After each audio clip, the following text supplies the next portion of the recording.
हाँ नमस्ते, अब आ रही है। हा सर, गुरुकर सर तिथे बाजूला काम चालू आहे का कुठे?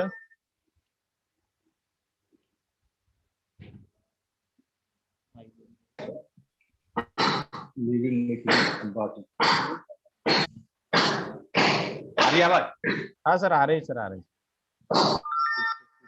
हाँ सर आ रही है आवाज हमारे से? आ रही सर, आ रही सर आवाज। आ रही है आवाज नहीं? हाँ हमको भी आ रही है।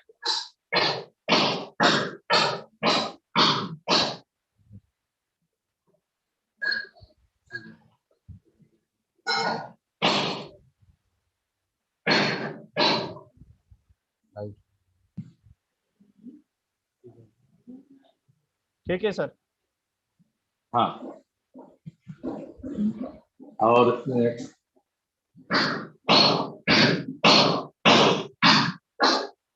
ये काम चालू आहे। तो बताइए सर।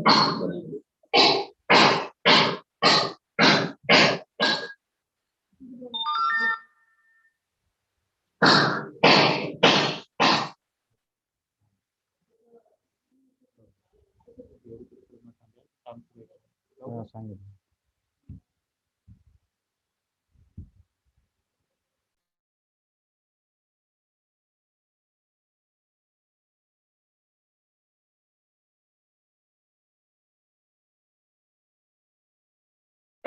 हा येणारा आवाज थोड्या वेळाने बंद होऊन जाईल 10 वाजता बरोबर तुमचं चालू झालं.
ओके, माझा आवाज चालला तर.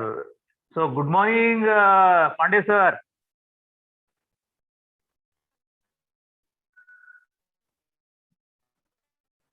आपका माइक बंद है सर, माइक बंद है आपका, माइक बंद।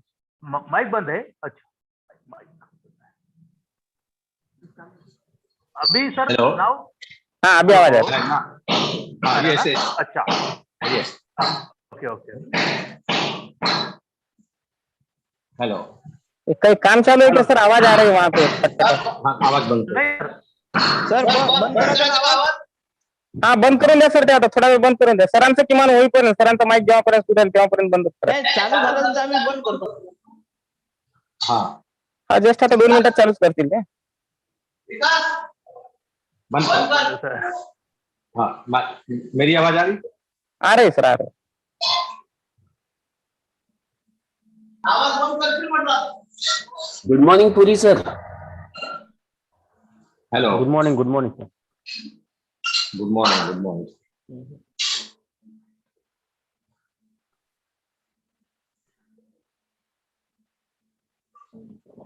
हाँ hello sir. Hello sir. Hello sir. आपकी आवाज नहीं आ रही सर.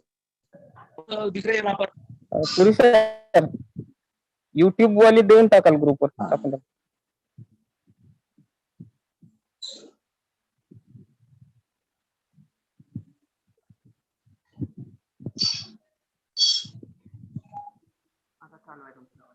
YouTube वाली लिंक पूरी सर सेंड करा. Hello. पाठवली. Okay. Am I audible, Srikant? Yes sir. Okay. Your name is Oppo. Okay. I saw the name. Yeah. Okay, Sonba Salve. Yes. Audible? Yes sir. Sonba Salve. Okay, Yeah. that's fine.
That if you can read.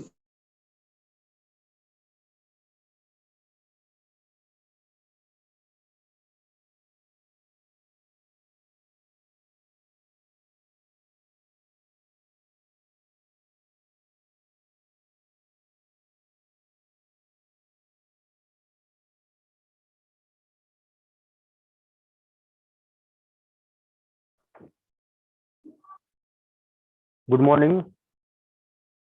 Good morning, all the dear participants virtually present here.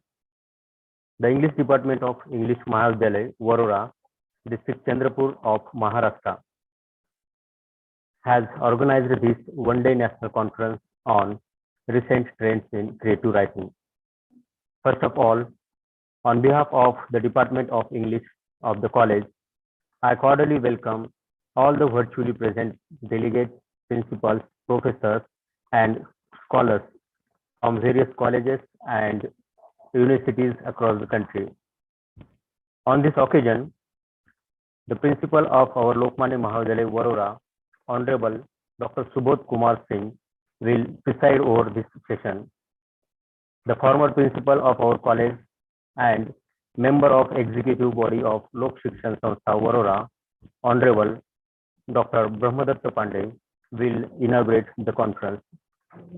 Honorable Dr. Sonba M. Salve, Professor, Department of English Literature, the English and Foreign Language University, Hyderabad, will deliver a keynote address.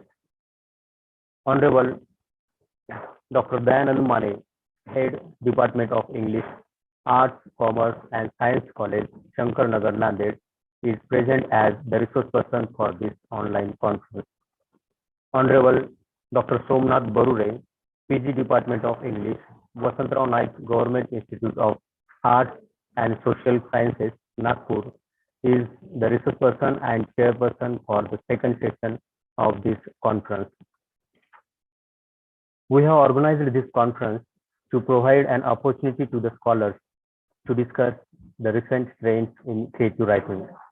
I know in this COVID-19 pandemic situation, many of us have gone through the nightmarish experiences, but still the life must go on. Instead of speaking myself for long, let me introduce our inaugurator, Honorable Dr. Brahmadatta Pandey.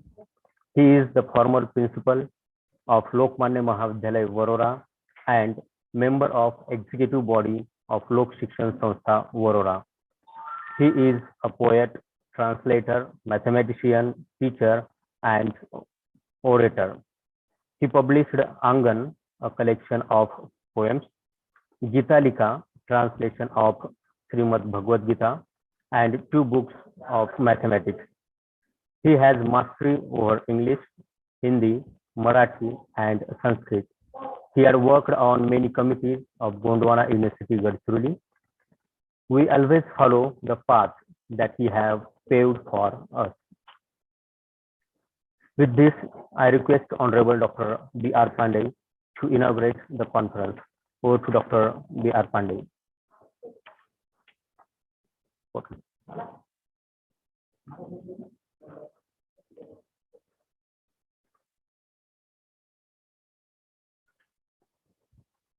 Sir, your mic is off. Mic is mute. Hello. Hello. Am I audible? Am I audible? Yes, sir. Yes, sir. Hello. Hello. Am I audible? Yes, sir. Yes. Honorable President, Dr. S.K. Singh, the scholar who is here to address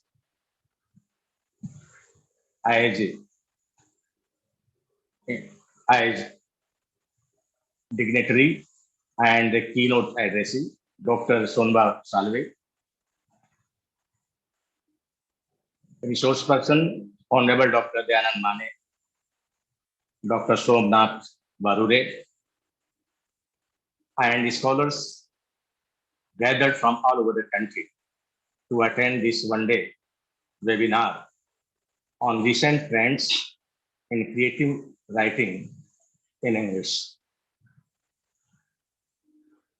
Dear friends, I am greatly honored to be here amongst you. It is a great matter of pleasure for me to inaugurate the one-day seminar on recent trends in creative writing in English. I hereby declare at the outset the seminar open, and I express my good wishes to all the scholars who have come here virtually to attend the seminar and to deliberate on the decided topic. Dear friends, English has attained global status. It is no longer Chaucer's English as it happened to be in the 14th century. It has traveled a long distance. In fact, globally, English has attained the most important position among all the languages which are spoken all over the world. United Nations has recognized 6 languages as official languages: Spanish, French, English, Chinese, Russian, and English. Among all these 6 languages, English appears to be on the top of the list. It is not because English is Queen's language. It is because of the fact that it has matured tremendously. In fact, in all over the world, about 350 million people speak English as their mother tongue, and about 430 million people use English as second language. If we divide the entire English-speaking world in 3 categories, we can find that the first group of countries includes those countries which use English as first language. For instance, we can take the name of United Kingdom, Australia, United States of America, Canada, etc. Second category of countries which use English as the second language, and English is used very commonly as contact language and official language in these countries. This group of countries includes India, Pakistan, and all those countries which fell under the British Empire before mid-1950s. Dear friends, the third category of countries includes those countries which use English as the second language. English is commonly used even in those countries, but they do not take English as their official language. In this group of countries come Russia, China, and Japan and other countries which use English as contact language, but at the same time, English is not officially recognized there in those countries. In fact, the people who speak English are scattered all over the world. Maybe there are 15 million people using Chinese, and they are great in number, but at the same time, Chinese speaking people are concentrated in a particular specific geographical region. They are not scattered all over the world. That is the reason they do not have that much reach among the people of the world. If you go to any corner of the world, you will find some people speaking English as their first or second language. And today, in this 21st century, when commerce and trade have spread its wings all over the world, English has become the most important language in the entire world. With the development of English as a language, literature has also prospered. Dear friends, Shakespeare's English has provided us a basis, but today we have produced a number of creative writers, and they have come out with great effervescences through their writings. Modern writers are trying to go inside the human sensibility. In the former days, outward world happened to be the topic of deliberation. But today, creative writers have tried to go inside the human sensibility. They have tried to analyze the inner mind of human being. Dear friends, I can tell you, when Leo Tolstoy wrote his War and Peace, he needed hundreds of pages to express his views, and he created hundreds of characters in his novel. But today, Khalil Gibran and many other writers, through their one or two characters, succeed in deliberating the human sensibility. Today is the day of computer technology, mobile, computer, laptop, and so many new techniques have come forward, and people are trying to express themselves through blog, through YouTube, through Twitter, and there are other means also which the creative writers use these days. They do not need only paper and pencil. They can have a laptop, they can have a tablet, they can have a computer, and they can take the use of computer, they can use new technology, and creatively they can present themselves to the entire body of English-speaking mass. Dear friends, we are very lucky, and we are very lucky at the same time to use modern techniques to express ourselves. I am quite confident that the scholars who have gathered virtually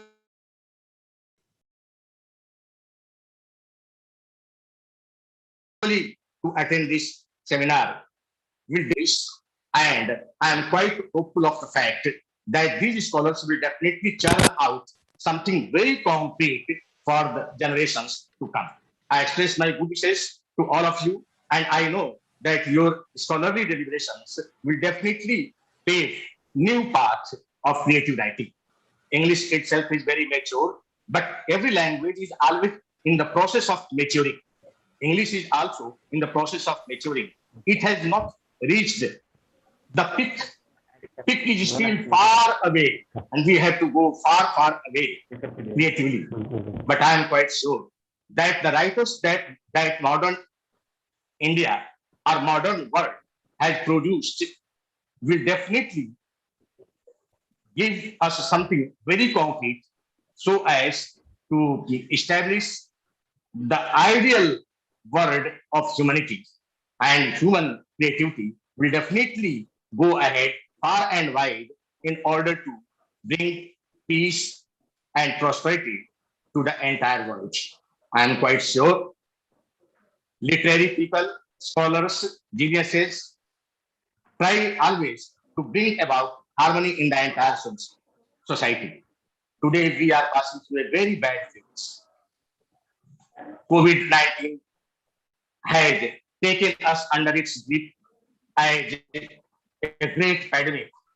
Thousands and thousands of people have lost their lives. But I am quite sure that these scholarly geniuses who have come together today, this morning, will definitely bring out something very concrete so as to make this world much beautiful, much lucrative, and much attractive to the common, to the entire existence.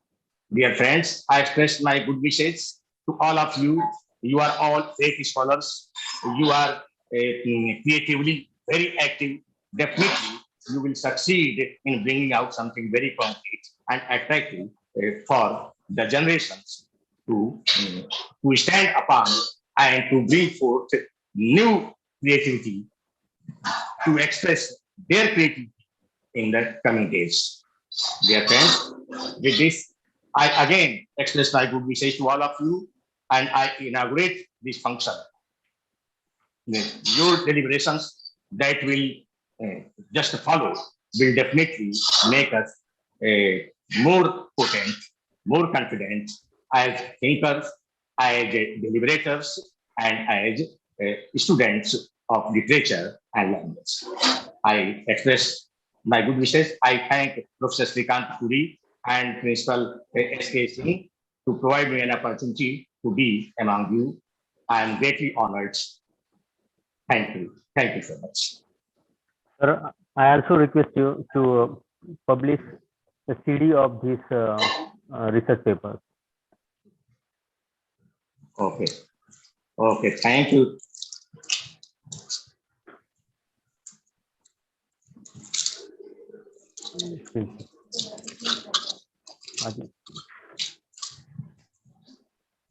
आदि है ना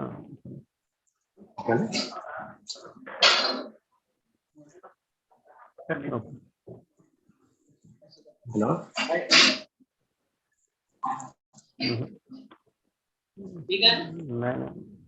उल्टा Should I bring it out? Back side पर. Hello. Is it right? Is it right? हाँ sir, ठीक है. Okay, thank you all. I express my good wishes to all of you. Thank you so much. Thank you, sir, for the formal inauguration and your blessings to the conference. Dear participants, as we know, creativity means the formation of something original and valuable. We find it in abundance in literature. Since the last century, this creativity paid up. The recent authors like J.K. Rowling, William Gibson, Vikram Seth, Salman Rushdie, J.M. Coetzee, Hilary Mantel, Peter Carey, etc. have fully explored the creativity in literature. The research persons will definitely throw light on these creative writers and their creativity. Friends, without spending more time, let me introduce our research person, Honorable Dr. Sonba M. Salve, Professor, Department of English Literature, the English and Foreign Language University, Hyderabad. He had also been there head for 3 years. He was deputed by the Government of India as the expert of Myanmar India Center for English Language Training at Yangon, Myanmar during 2009 to 2011. He is a research supervisor and successfully guided 10 research scholars from Afghanistan, Bhutan, Eritrea, Iran, and of course, India. He is also an examiner of PhD research theses of several universities. He has presented his research papers in several national and international conferences and published them in national and international journals.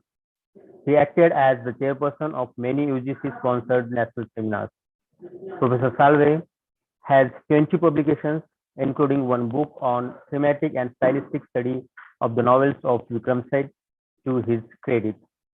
His areas of interest are writing in English, social linguistics, and English language teaching. Besides being the member of several committees in IFLU, Hyderabad, Professor Salve acted as an expert in the selection committees of several universities, like Dr. Babasaheb Ambedkar Marathwada University, Aurangabad, SRT Marathwada University, Nanded, Geetam University, Visakhapatnam, SNDT Women's University, Mumbai, RTM Nagpur University, Nagpur. Professor Salve is visiting professor, frequently visiting various universities in India. Professor Salve had received several awards. First, Dr. Ambedkar National Talent Research Award by the Mahatma Phule Talent Research Academy, Nagpur in 2015. Second, 21st Sahitya Ratna by Abhishek Prakashan, New Delhi in the International Book Fair of 2016. Bharat Gaurav, third, Bharat Gaurav by Vikramshila Hindi University, Bhagalpur, Bihar. Fourth, Rashtriya Vidya Vibhuti Vidashri by Historical and Archaeological Research Institute, Balaghat, Madhya Pradesh. Fifth, South Asian Educational Award sponsored by the International Human Rights Justice Federation. These are few of them. May I now request him to offer keynote address to our participants. Over to Dr. Sonba Salve. Sir. Unmute sir, mic up, unmute. Salve sir.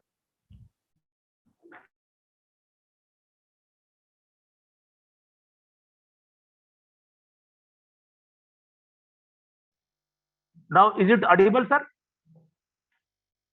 Yes, sir. Am I audible, sir? Yes, sir. Yes, sir. Oh, fine. Thank you. Thank you.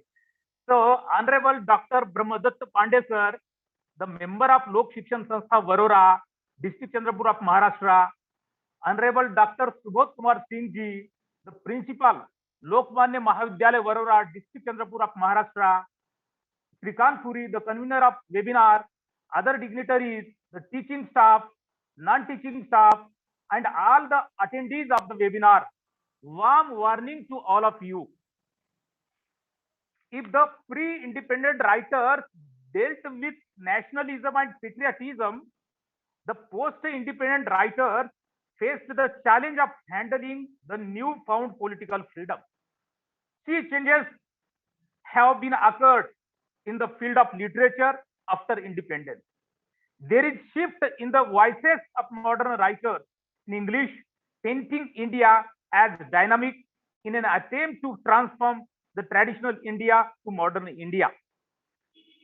We have gallery of writers who are writing in English, translating in English, transcribing in English, creativity, translation, transcription, Dalit literature, diasporic literature, post-colonial writing, post-modern writing, feminist writing are some of the emerging recent trends in Indian English literature. The major trendsetters are the writers Salman Rushdie, Vikram Seth, Anita Desai, Kiran Desai, Arvind Adiga, Shobha De, and so on and so forth. Rushdie, with his pidgin English, has signaled a fresh style in writing, thereby acknowledging the space for multicultural concern, thereby acknowledging the space for multicultural values in literature. Different religions, different traditions, different languages, different cultures, and their peaceful coexistence is said to be multiculturalism. It is beyond doubt that modern society is essentially multicultural, multilingual, and multi-ethnic. Needless to say that English was the sole dominant language during the British era. English has multiplied the registers and expanded the areas of creativity in literature. However, just as English has influenced the Indian languages, Indian languages during the last 150 years. Now, Indian languages are influencing English languages. Indian languages are giving an indigenous flavor to English by promoting a new idiom. Several Indian writers are bilingual in their artistic expression. So, India is a multilingual country with over 1600 mother tongues and about 200 languages.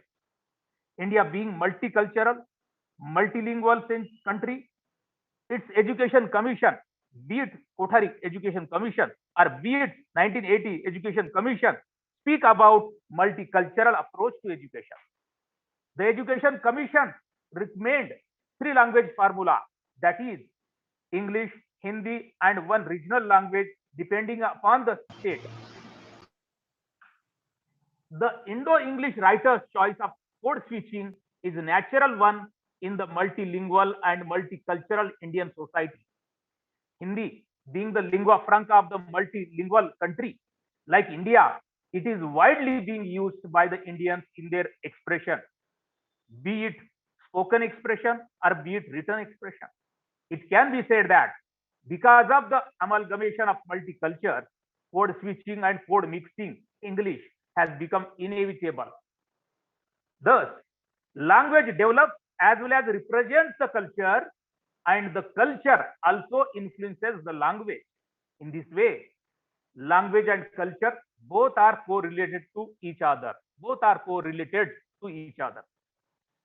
Mixing the vernacular words with English, code switching initiated by Mulkraj Anand and other eminent writers of old generation found their way into the artistic expression of several bilingual writers of English literature. Bilingual writers, to name a few, are Raja Rao, Telugu and English; Arun Joshi, Marathi, Hindi and English; Amitav Ghosh, Bengali, Hindi and English; Upamani Chatterjee, Hindi and English, and so on.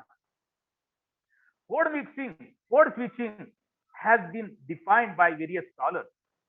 According to Preston, code mixing is a language shift to meet the social demands in a multilingual setting.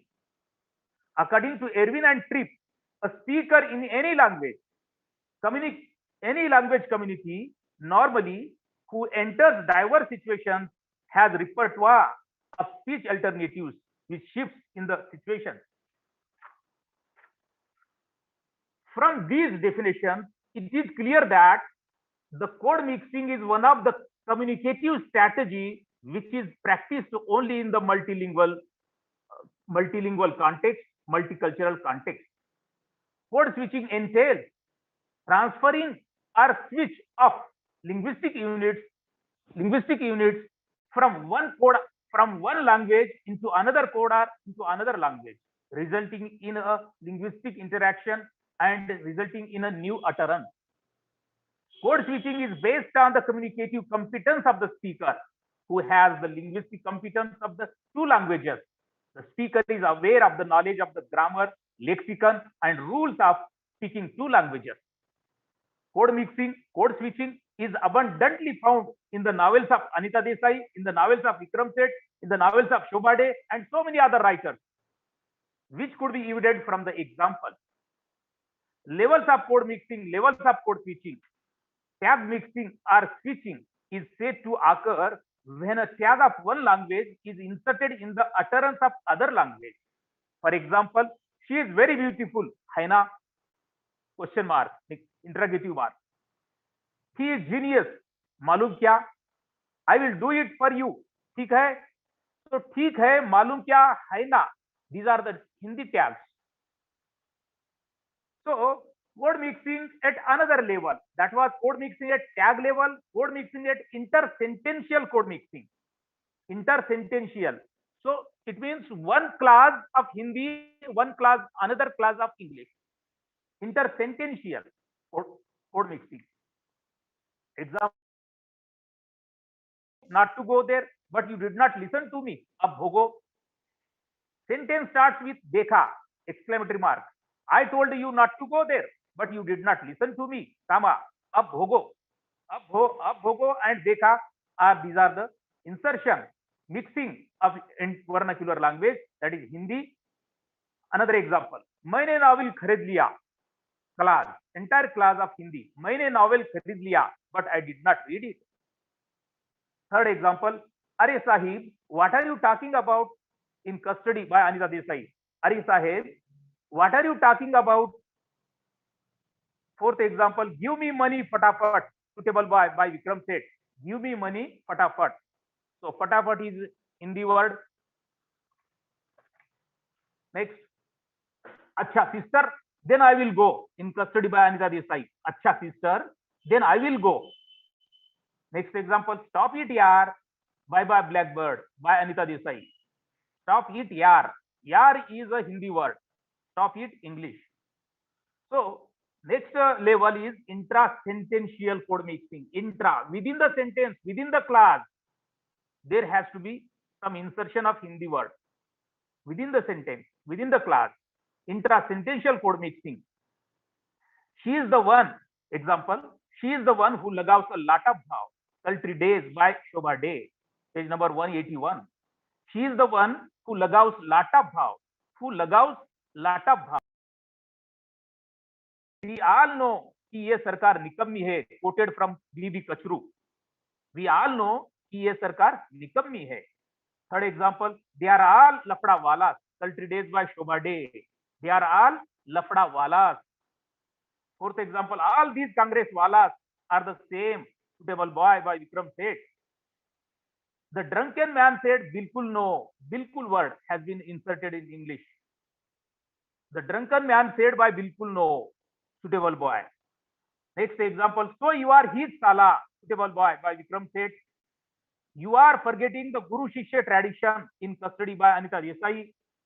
Further, Hindi derogatory terms and abusive words have also been employed by Vikram Seth, Anita Desai, Shobha Day, and so many other writers. Just here citing few examples. Badmash, Badtamiz by Anita Desai in the novel Fire on the Mountain. Lafangas of the Bazar World by Anita Desai in custody. Chalu Woman by Shobha Day in Sister. Bhenchos Cooking, Sultry Days by Shobha Day. Haramjada's Penis by Vikram Seth, Suitable boy. Apart from the above quoted code switching and code mixing, in their creative writings, the Indian writers have used words which could be grouped as follows: culture and religion. Words like puja, Holi, Diwali, Kali Puja, Durga Puja, Ekadashi, Bhai Dooj, Karwa Chauth, and so on and so forth. Words indicating dress: lungi, sari, pajama, kurta, dupatta, topi, sindoor, khadi kurta, choli. Food items: jalebi, puris, pakoras, roti, dal, chaat, halwa, barfi, samosa, mithai, gulab jamun, nimbu pani, bhang, and so on and so forth. Profession and relation: जमींदार, rickshaw वाला, मिठाई वाला, चेला, गुरु, शिष्य, भाई, माँ, दादी, नाना, साला, काकी, मौसाजी, मेमसाहिब, साहिबा, and so on and so forth. Music and art: शहनाई, तनपुरा, वीणा, सितार, संगीत, bhajan, alap, raga, and so on and so forth. In this way, all these words mean much more in the multicultural context than what they literally mean in English. The use of English, that is use of English, Hindi and English, code switching may be uncommon in English, and a native speaker of English may not be able to comprehend their full significance. The native speaker of English may find such words as odd and strange. Nevertheless, such code mixing and code switching is indispensable to an Indian writer who is writing in English about the Indian way of life. When we think of reasons behind the code mixing and code switching, there are many and complex in nature. Only few reasons could be discussed here. Reasons for code mixing: 1. Lack of facility. Bilinguals and multilinguals usually explain that the reason for their code switching is that they lack facility in one language while talking about a particular topic. Another reason, lack of registral competence. Lack of registral competence. When the speakers are not equally competent in the two languages, code switching takes place. For example, a college student or university student in India, while discussing with his peers the subjects like chemistry, physics, mathematics, and so on, college students constantly switch over to their mother tongue, to English, and vice versa. Habitual expression. Another reason, habitual expressions. Code switching often occurs in fixed phrases of greeting and parting, commands, requests, invitations, thanks, takes place in a speech of particular significance. Another reason, connotative power. It can also be said that the code mixing of Hindi words are employed by the Indian creative writers for their rich connotative powers, which is missing in their equivalent, which is missing in English language. Another reason, to maintain identity. Every writer of postmodernist era has his or her selected audience. In the case of Indian variety of English, by which the Indian writers maintain their identity, hence code switching is employed for the showing Indian identity. To conclude, whatever may be the reason, code switching, code mixing, or English gives the much wanted intensity and immediacy. Much wanted intensity and immediacy to the artistic expression of the creative writers of Indian English literature. Though there was a sort of clash between the two languages, that is Hindi and English, soon after the independence, but today both languages are playing important role in the creative writing. Also, Hindi and English are playing important roles in the development of the nation. Code mixing is extensively being used in various disciplines in the multicultural society like India. To sum up, code switching is one of the marked features of multilingualism and multiculturalism. The trend of code switching and code mixing promotes the multicultural values like tolerance, patience, brotherhood, understanding, humanity, and coexistence, not only in our country but also in the globe. The Indian creative writers are certainly promoting the multicultural values, multilingualism, which paves the way to the concept of multiculturalism. Thank you. Thank you, Srikant Puri. Over to you. Thank you, Ananda.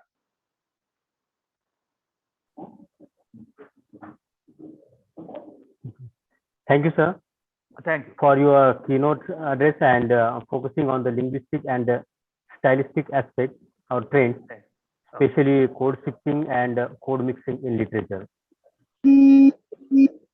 Friends, creativity is the fundamental feature of literature. In the last few decades, it is flourished abundantly. To take a brief survey of it, we have Honorable Dr. Dayanand Mane present among us. Before his talk, I would like to introduce Honorable Dr. Dayanand Mane in brief. He is Associate Professor and the Head, Department of English, Arts, Commerce and Science College, Shankarnagar, Nanded.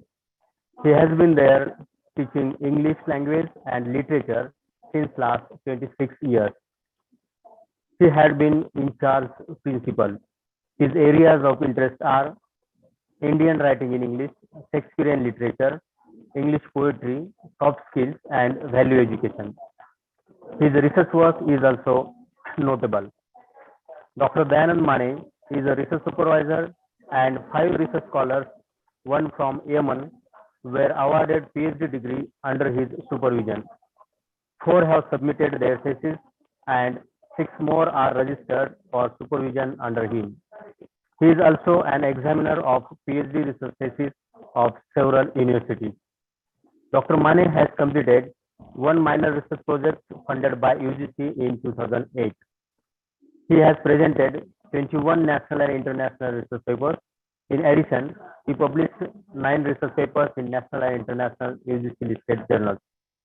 He has authored 1 book and edited 7, like Prism, Radiance, Spectrum, Lights and Delights, delights in prose, phonetics, and spoken English, etc. He also composed books for distance mode for MA English Part First and Part Second of SRT University, Nanded. He has chaired sessions in 5 international, 4 national, and 6 state-level seminars and conferences. He was invited as a resource person in 2 international, 5 national conferences, and 1 short-term course. Dr. Dayanand Mane worked as a member of BOS in English of SRT Marathwada University, Nanded from 2008 to 2012 and from 2012 to 2016, and ad hoc BOS member from 2016 to 2017. He was also a faculty member from 2008 to 2012. He has been working as a freelance reporter for English daily newspaper, the Lokmat Times, since last 10 years, and received Samaj Spandan Award for the best articles in newspapers by Sahitya Spandan Institute, Mumbai. Dr. Mane also worked as an advisory committee member of Students Welfare Department of SRTM University, Nanded for 6 years. Here, I must stop myself from going into more details. Now, I request Honorable Dr. Dayanand Mane to put his views before the participants. Over to Dr. Dayanand Mane.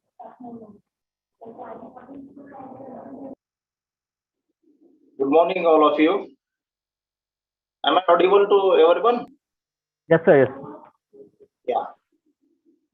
Honorable Dr. Brahmadatt Ji Pandey sir, the former principal and member of Lok Shikshan Sanstha, Baroda. Dr. S.K. Singh, the principal and the organizer-in-chief of this conference, Lokmanya College, Baroda. And just now, Dr. Sonba Salve, the keynote addresser, has given his valuable speech over here. Professor from IFLU, English and Foreign Languages, University, Hyderabad. All the delegates who have been tagged over to this event, ladies and gentlemen. I have been assigned to talk on the recent trends in creative writing. In fact, it is so big a topic that within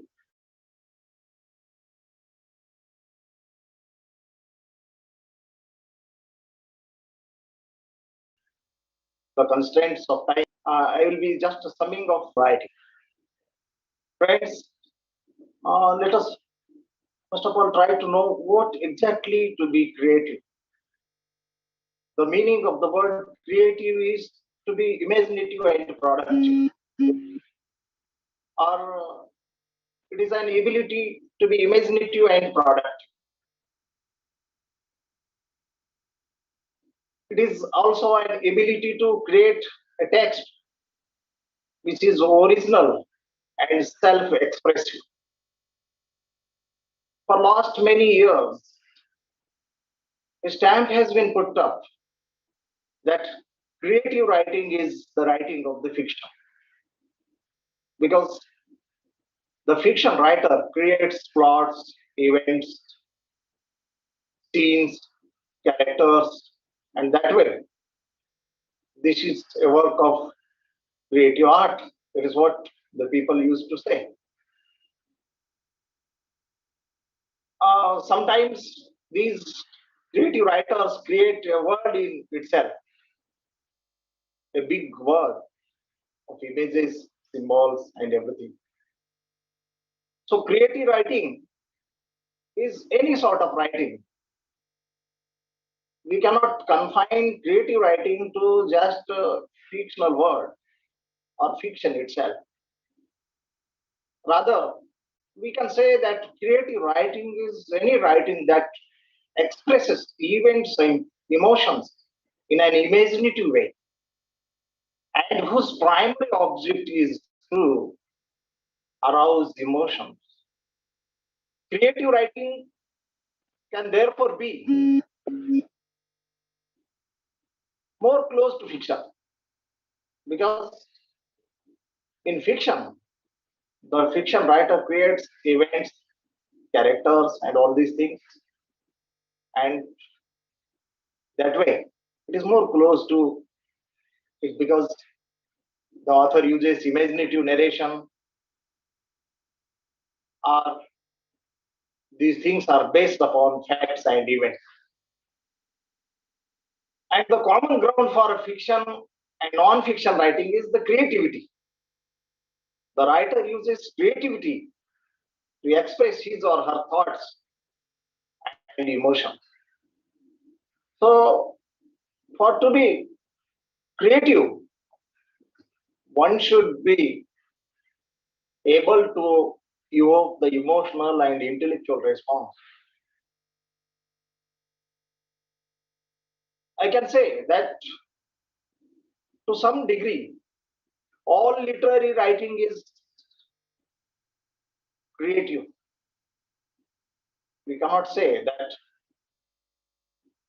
Gulliver Travels is not a creative work, because it evokes more an intellectual response, intellectual pleasure than emotional response like Emily Bronte's Wuthering Heights. We cannot say like that. Or Shakespeare's Macbeth is equally creative because the way writer creates the situations. Take, for example, the sleepwalking scene in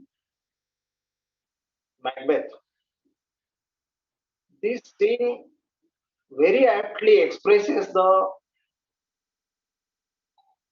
state of mind of Lady Macbeth.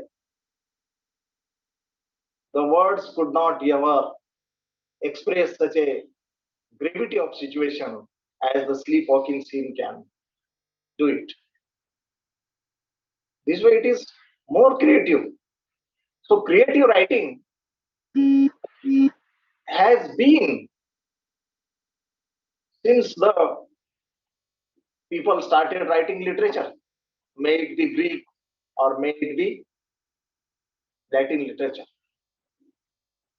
See, why then it is assumed that creative writing is fictional writing? The thing is that human beings are natural storytellers. From times immemorial, we see that we are very keen to listen to the stories. Or in olden days, when there was no written literature, there were no facilities of writing. There was an oral tradition that the grandfather or grandmother used to, tell the stories to their granddaughters. This is the beginning of the creativity, in fact, because all humans like to narrate stories as well as listen to the stories. And so they create and recreate. And by recreating this, they render novelty, freshness to their experience. Then let us know, how does this creativity or creative writing differ? Why we write? The first question comes in our mind is why we write. What is the purpose behind writing? I think the prime purpose of writing is mostly informative. We write because we want to give information, or sometimes with the purpose of exposition. We want some statements to be delivered, some explanations to be given, some instructions to be given, and therefore we write. Creative writing also does the same things. Creative writing also give information. But what sort of information? It is a different sort of information. Because the intent of creative writing is not only to inform, but to stir the emotions, to evoke the emotions, to elicit an emotional response. That is the main purpose of creative writing. Because, if you see a scene from Wuthering Heights by Emily Bronte, when in Lockwood's room, Heathcliff enters, and Lockwood says that just now a girl came near the window and was asking, "Let me in, let me in, Heathcliff, let me in." And when Heathcliff, goes near the window and looks at the grave of Kathy and says in a very emotional way, "Come, Kathy, do come. Oh, my heart's darling. I cannot live without my soul. I cannot live without my life." This creates a sort of tremendous creative impact or emotional, or this evokes greater emotions than other things. Therefore, this is equally creative. And it is true that the storyteller designs his narratives to express his feelings about something, some aspect of life, or he is able to engage the reader in those feelings.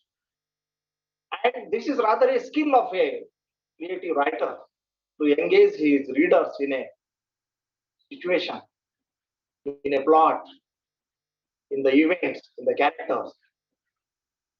So this is true about a storyteller or a narrator or fiction writing. What about a genre of poetry? In poetry also, events, images, and people are used for making the gravity of the emotions. Poetry is the most concentrated form. A one line of poem can express a lot of meaning. There is a poem by Marathi poet Balkavi. Audumbar is the name of the poem. A poem of just 10 lines. But there are books of criticism on it. About 100 pages book of criticism is on only one 10-line poem. You can imagine how great creativity is there or how gravity is there, how poetry is a concentrated type of work of art. See, take for example other genre, how the creativity is there in drama as well. If you look at the drama, the screenwriter convey the things through dialogue, and it stirs the emotion through action and dialogue. The screenwriter manages to stir the emotion or evoke the emotion. So the purpose of creative writing is to stir the emotion, evoke the emotion. Unless and until one is able to evoke the emotions, the text lacks the degree of creativity. If there is more intellectual response than emotional response, we can say that the text has intellectual response, not more emotional response. So the point is that any genre of literature or any category of writing can be used for engaging the readers emotionally as well as intellectually. Just a few minutes back, I told you the reference of Gulliver's Travels. It is more imaginative, more evoking, intellectual kind of response. Even the earlier novels of Chetan Bhagat, like 2.5 or something like that, that evoke intellectual response. Are what makes a writing creative is the emphasis it gives. In what way a writing gives emphasis on evoking emotion. Actually, informative writing is creating emotional effect and significance, as well as intellectual response is also there. But there is another type of genre where creativity is seen nowadays. The skill of writer or the newspaper editors who write beautiful editorials, which evoke a very fine response. So there are some papers where editorials are very beautifully written. Even if you look at the Coverley papers by Thomas Edison, that were the best literature written in those times, which mirror the society of that time. So, or if you read the novels like War and Peace or James Michener's novel Hawaii,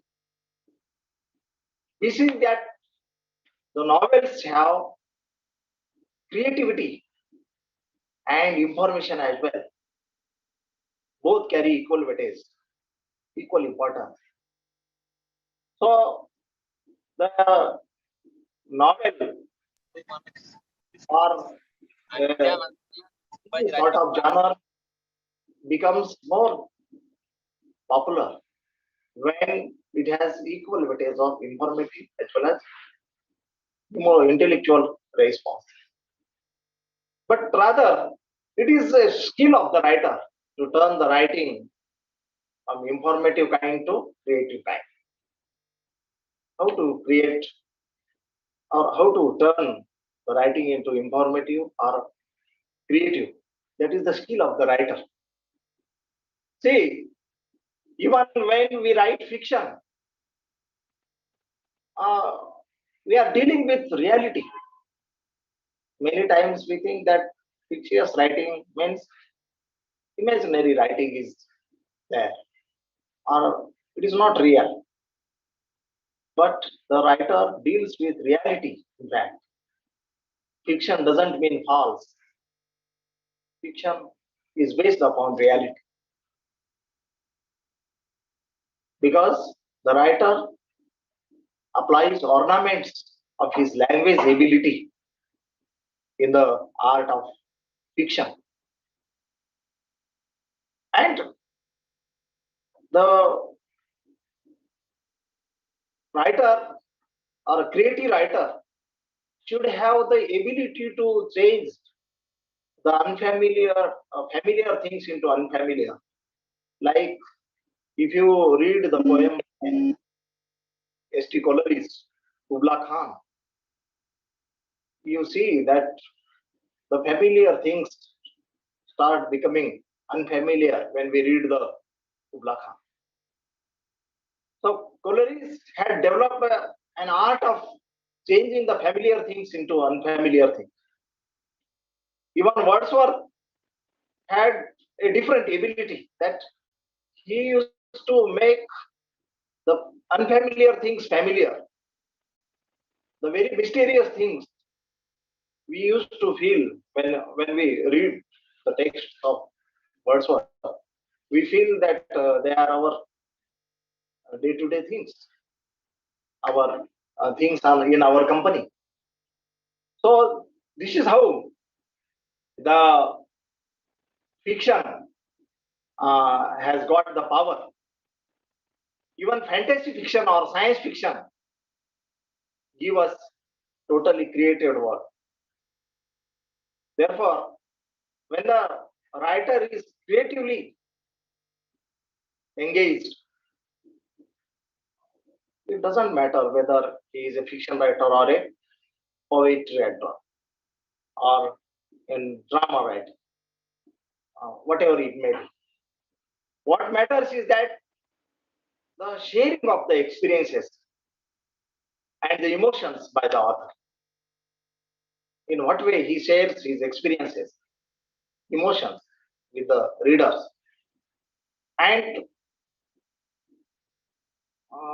you know, in what way he becomes effective in sharing his viewpoint, a particular viewpoint, because a writer writes something in order to convey his viewpoint. So, in what way he conveys his viewpoint, that is very important. See, almost all the genres, let us try to know what are the creative genres. Almost all the genres of literature, like poetry, short stories, novels, including the Western romances or the science fiction, detective stories, mysteries, fantasies, stage play scripts, lyrics, all these are the creative genres. There are other genres also which we may not think that they are creative, but they are creative. Just like magazine articles, newspaper feature stories, or essays, biographies, advertisements, or card greetings, books or articles on science, history, etc. If you see some advertisements, nowadays it is the age of advertisements. You may wonder at the advertisement. There is more creativity in advertisement. See, even if you look at the day-to-day banners and read the captions written on the banner, these are the things which are the emerging creativities in the modern young generation students or people. Because advertisements or the flyers are everywhere. See, even the cartoons, in writing of the cartoons, there is more creativity. Take, for example, R.K. Lakshman's cartoons evoke intellectual as well as emotional response. Most of the times, I can cite one example. There was one beautiful cartoon that was appeared in Times of India some 10 years back when the election time was going on. There was a picture painted that Sonia Gandhi and Manmohan Singh were sitting in a car. Sonia was driving the car and Manmohan Singh was sitting beside her. And in the mirror, there was a picture of the lotus, and on which it was written that object in the mirror appear smaller than object in the mirror are larger than they appear, closer than they appear. Sorry, object in the mirror are closer than they appear. So Sonia Gandhi is driving fast, and near Sonia Gandhi, after some distance, there is the Parliament of India, the picture of the Parliament of India. So she was driving very fastly, and the Bharatiya Janata Paksha is chasing the car of Sonia Gandhi, and the picture was, the caption was written The object in the mirror are closer than they appear. So this generates a sort of beautiful emotional response. Actually, there are different sorts of forms of writing. What forms of writing are there as far as creative writing is concerned? For example, reflection. Without reflecting on anything, we cannot write. It is an internal process, or shall I say, so it is a process of reviewing and making meaning from one's own experience. So this is a form of writing, reflection. We reflect, we review the things and drag meaning from it, from our own experience. See, there is another form of writing, exposition or reporting. This covers a wide range of area, wide range of writing. Events, thoughts, and situations are exposed or shown to the reader, as in textbooks, magazines, articles, or news stories. See, when the character takes an informing role, these things are brought to exposition, or shall I say, these things are reported. See, one most important form of exposition is description. Things are described. So description involves narration.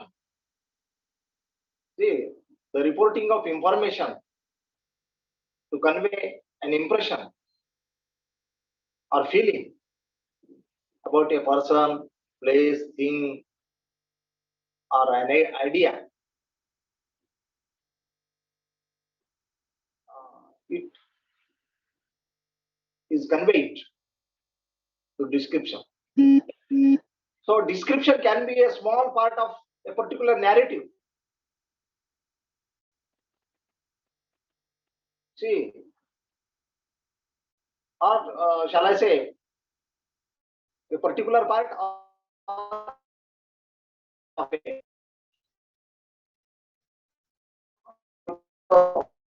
gone through the travel writing. The most part of the travel writing is descriptive, as it is a lot of fiction. See, the next form is explanation. Now, in what way explanation is done? A process of leading another person to a particular understanding or perception through information and reason rather than through persuasive language. That is called as explanation. While explaining the things, you should have enough command on your language. There should be a kind of persuasive power, because this process leads the person to understand the things. And this includes instruction, rules, guidelines, or arguments, or any kind of analysis. Most of the times in creative writing, arguments are looked after very carefully, because argument should be done with a proper reason, because the aim of arguments is to pursue the reader to change their viewpoint or attitude about a thing or situation, attitude about an idea or a situation can be persuaded by argument. And the writer uses rhetoric in order to persuade the reader. See, what is rhetoric? Rhetoric is an art of persuading through emotions, but using the logic and reason. The writer uses logic and reason for persuading the minds of the people. See, for example, if you have gone through the famous play by Shakespeare, Julius Caesar, in which Antony's speech, which is the best form of rhetoric ever written in English literature, which keeps the capacity to persuade thousands of Romans to walk against Brutus and his company. So, argument typically presents the points of view and it builds a case for one of them. It has two things: either it refutes or overwhelms the other. It has an overwhelming response. It has an overwhelming response. Sometimes it may overwhelm, sometimes it may refute. So, argument is the most important. What is important in another form is narration. See, narration is very important because it is said or it is believed that human species are formatted to be narrative, are formatted to tell stories. आपली formatting किंवा programming तशा केलेली आहे. We are programmed to tell stories, and that is why we like stories and we like to tell the stories. Like we like to listen the stories as well as we like to tell the stories. We are programmed in such a way. It is believed.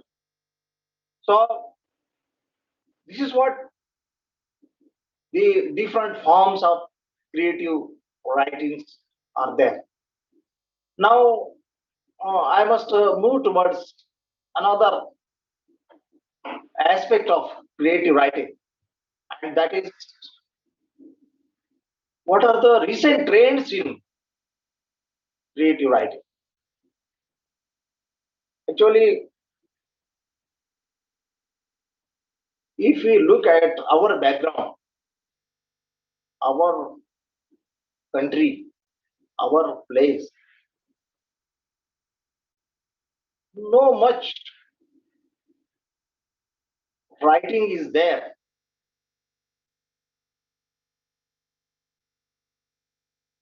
which writing in English, I am saying, which give justice to this soil. For example, a lot of writing is there in Hindi or other regional languages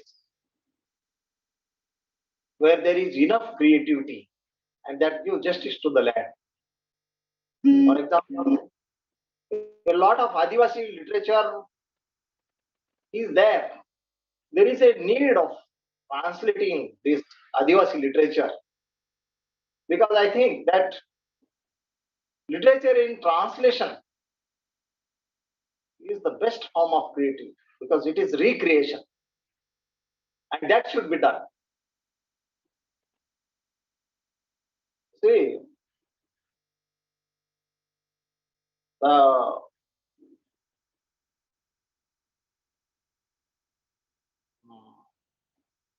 great Adivasi leader Birsa Munda motivated the Adivasis to hesitate for their rights, for their better living, for their status in the society, or for them to come in the mainstream of life.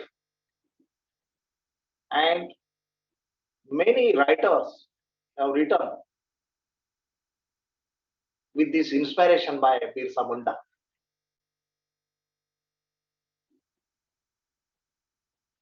Like Bhujan Mesram wrote beautiful collection of poetry on the movement which was launched by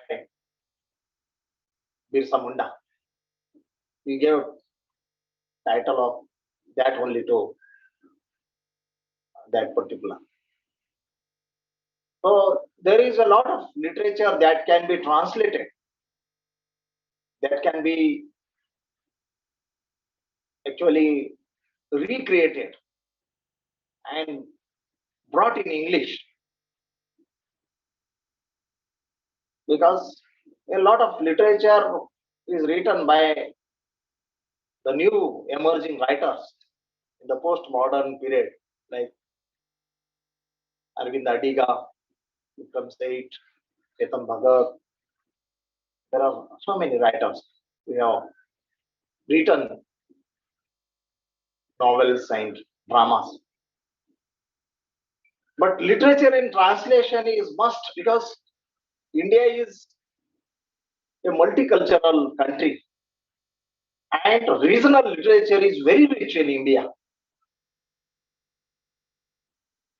See, there are many things to be discussed, like in Sanskrit literature, there was a beautiful collection of poems by Kalidasa, Prachakatikam. This was filmatized by the name Utsav. The film Utsav was made on this Prachakatikam. Om Puri and Rekha are the actors in this picture. This is more creative. This rather evokes the emotional response of the people. And that way, Kalidasa's literature is brought before the world. See, it is very unfortunate that Indians just show in negligence to their great writers. But the people from the world come and study Kalidasa. You must have heard somewhere that Goethe, the famous poet of German, came to India and studied Kalidasa. He has tried to translate Kalidasa's work into English and German also. See, there is a separate Sanskrit department developed with Goethe's recommendation in Germany. But unfortunately, in India, we fail to understand the importance of literature in translation. We don't translate it. So, in new trends, I think in recent trends, a lot of media literature is becoming popular. Or, this has a sort of intellectual response, but still it is becoming popular as in the late 1950s. The Vinci Code came. The Vinci Code by Dan Brown came. It is such a book that it evokes intellectual response. There was a book by the Harry Potter. These books are having capacity to arouse your intellectual responses. But in the meantime, that was neglected to be the class 1 literature. It was regarded as a popular literature. But now, the parameters have changed to some extent, and it is now considered to be the topics for PhD. People are doing PhD on this. research on it. So these things should be searched so that new trends or recent trends in creativity can be found. If this trend comes, which trend? Literature in translation is given more scope, and if the regional literatures are translated, a lot of creativity can be uh, expected. So uh, a lot of things are to be discussed on this, but because of the constraint of time, I would like to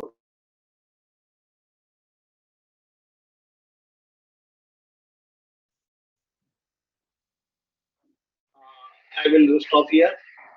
But before that, I would mention my gratitude to the convener, Dr. Singh sir, and Srikant Puri for inviting me over here for this important e-conference. I especially appreciate Dr. Brahmadat Pandey sir for his nice,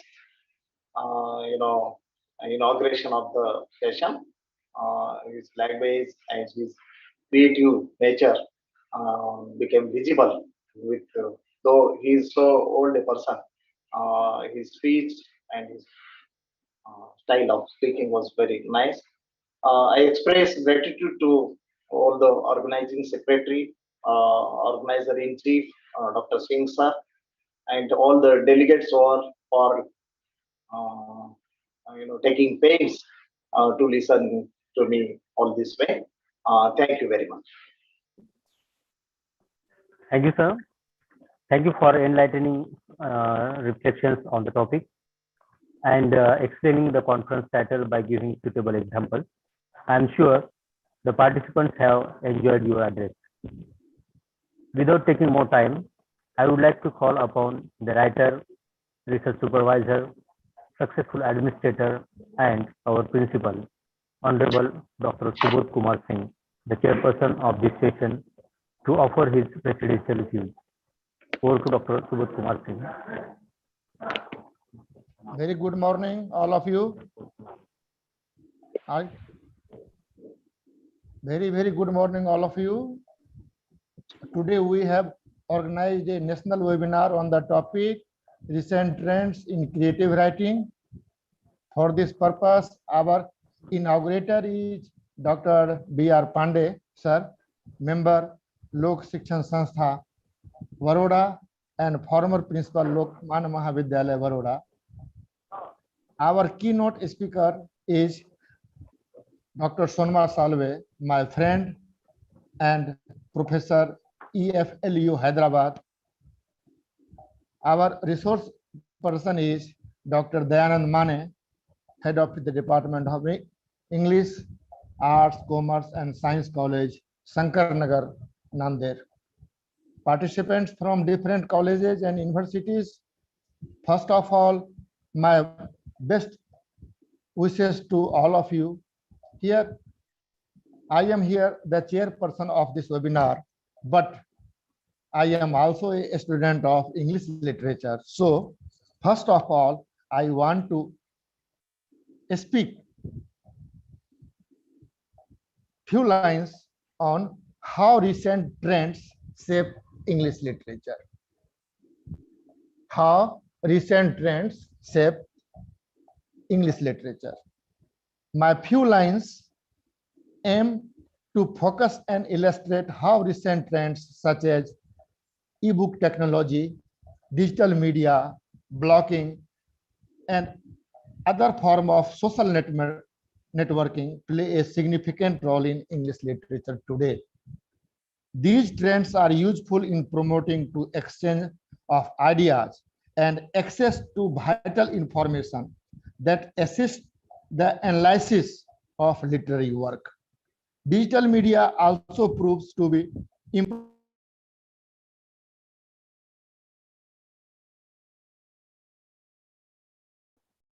Sir, your mic is mute.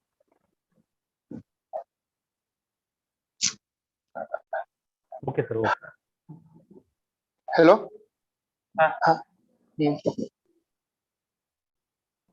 Digital media also proves to be important in improving the access and academic analysis of English literature. Literary works can be reviewed and individuals may discuss various issues through social media. Studies that would previously make such time and work are simplified by increased access to literary works in the form of ebooks and audio version of novels and stories. Moreover, my lecture and is very useful in blocking that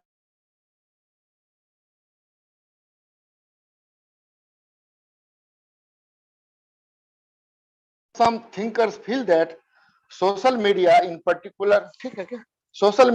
particular is inhibiting the development of art and literature.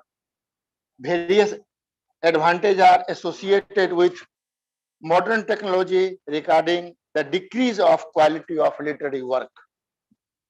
The recent trends such as the e-book technology, digital media, blogging, and other form of social networking play a significant role in English literature.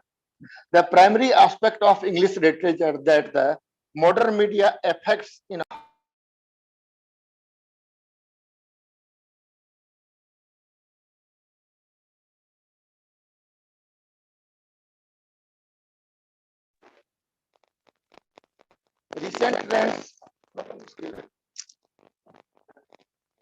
recent trends are useful in promoting the exchange of ideas and exchange of vital information that assist the analysis of literary work. E-booking and other digital form of literature are known as to foster interest in reading alongside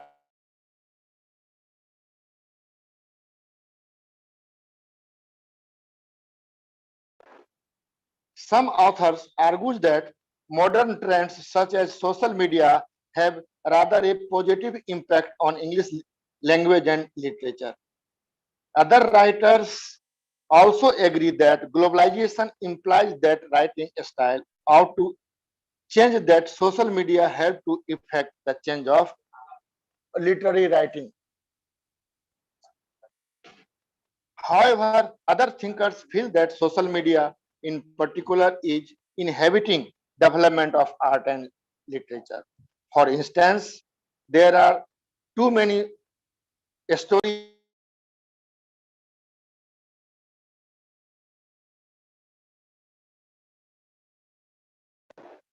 the proposition is that the art and literature should be separated from social media. Public events that expose literary and artistic work are the way of keeping social media and literature separated. Social media is also perceived to have typical value that do not support the spontaneity of the literary products. In conclusion, the recent trends play a significant role in modern English literature. Trends such as the use of social media have led to emergence of new writers.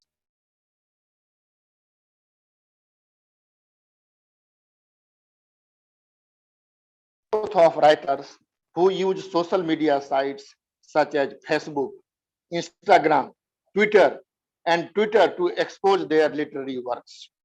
Older writers are also adopting the culture of social media to promote their writings and to increase their readership. Social media also provides an opportunity for writers and readers to connect and communicate.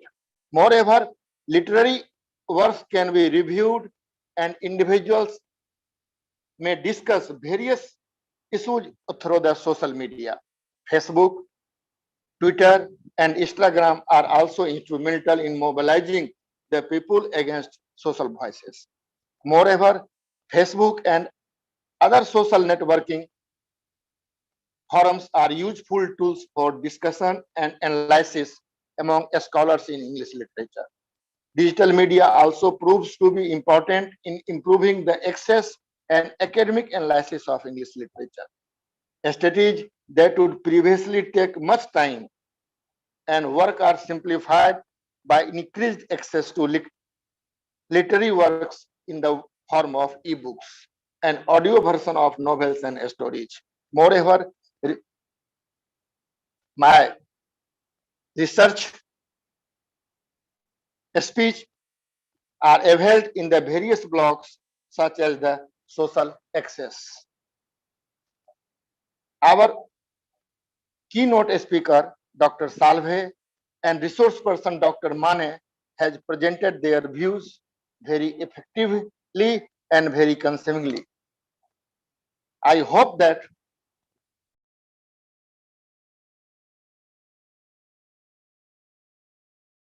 very much. बहुत disturb. Thank you very much. Thank you, sir. Now, I would like to request Ms. Alka Kulkarni, my colleague in the department, to express vote of thanks. Over to Ms. Alka Kulkarni.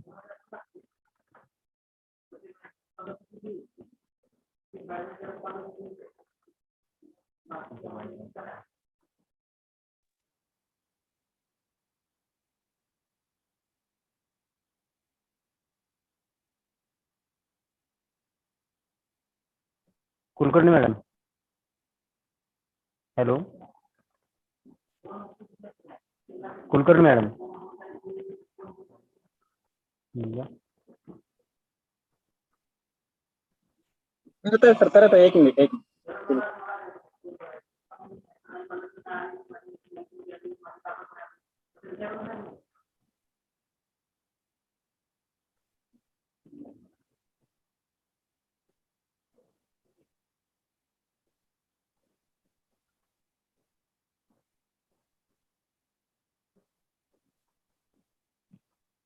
Madam तुमचा mike of आहे, mute आहे.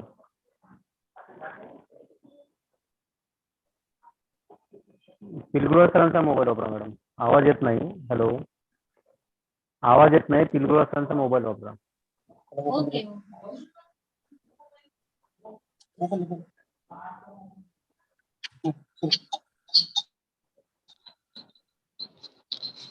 I am grateful to the chairperson of this first session of the conference, Honorable Dr. Subodh Kumar Singh, for chairing the session.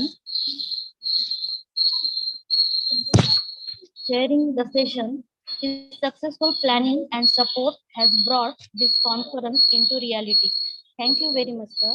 I would also like to thank former principal of Lokmanya Mahavidyalaya, Baroda, and member of Lok Shikshan Sanstha, Baroda, Dr. Brahmadatta Pandey, for the inauguration of this conference and for his moral, monitorial, and psychological support to organize this conference. Thank you very much, sir. On behalf of the Department of English, Lok Shikshan Sanstha, and Lokmanya Mahavidyalaya, I express my heartfelt thanks to the resource person, Honorable Dr. Sumba Save, Professor, EFLU, Hyderabad, for his valuable reflection on the conference topic. Thank you very much, sir. I would also like to express my gratitude to the resource person, Honorable Dr. Dayanand Mane, Head, Department of English, ASC College, Shankar Nagar, Nanded, for illuminating our thoughts on the recent trends in creative writing. Thank you very much, sir. I thank all the virtually present delegates, scholars, professors, and principals. I also thank one and all who helped this conference make a huge success. Once again, thank you very much. From the permission of the chairperson, I declare this session is over. The second session will start shortly. I request you all not to leave the meeting. Thank you.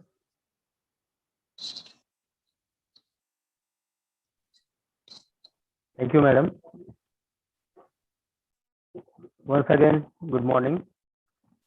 I welcome all the virtually present participants and scholars to this second session of e-conference. Dear participants, just because of your cooperation, it becomes possible for us to organize such an e-conference. Even in this COVID-19 pandemic situation, we come together on these online platforms. This pandemic is disastrous for many of us, but there are some who found this crucial situation as an opportunity to express their creativity, whatever it may be. But one thing is for sure, that the use of internet and electronic devices in leisure have increased our creative capacity. We have Honorable Dr. Somnath Barure from PG Department of English, Vasantrao Naik Government Institute of Arts and Social Science, Nagpur, as the chairperson for this session. Selected papers will be presented in this session. But before that, let me briefly introduce our chairperson, Honorable Dr. Somnath Barure. He is from PG Department of English at VNGIASS, that is Old Morris College, Nagpur. He has 16 years of teaching experience. He completed his PG from Pune University and pursued PG from Mumbai University. His areas of interest are Indian literature in translation, post-colonial literature, and theories in literature. Dr. Barure has presented 22 research papers in different national and international conferences and seminars. He has authored 29 research articles in various reputed journals. Re-Exploring Indian Drama in English and Reflections on Mahesh Dattani are the two books to his credit. Dr. Barure has translated माझी काटे मुंढारीची शाळा, a book by G.N. Mungate from Marathi into English. He is the recognized research supervisor in English of RTM Nagpur University, Nagpur. He has completed one minor research project funded by UGC in 2014. He also delivered many talks on Akashvani, Nagpur. Other than these academic and research experiences, he has administrative experiences too. He has been working as an associate NCC officer ranked as lieutenant from 2014. He also worked as program officer of NSS for 3 years and as a warden of Boys Hostel for 2 years. There are many things to tell about him, but the time doesn't permit me. Thank you, Srikanth. Thank you very much for introduction. Now, I turn to the first presentation of this virtual conference.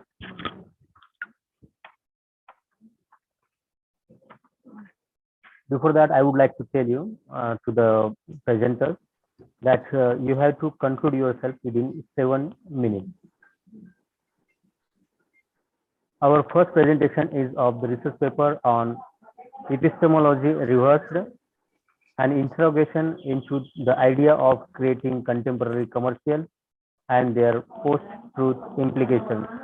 A paper by my friend, Mr. Nipan Nath, Assistant Professor from Guwahati Commerce College, Guwahati University, Guwahati, Assam. I would like to request him to summarize his views expressed in the research paper. Over to Mr. Nipan Nath.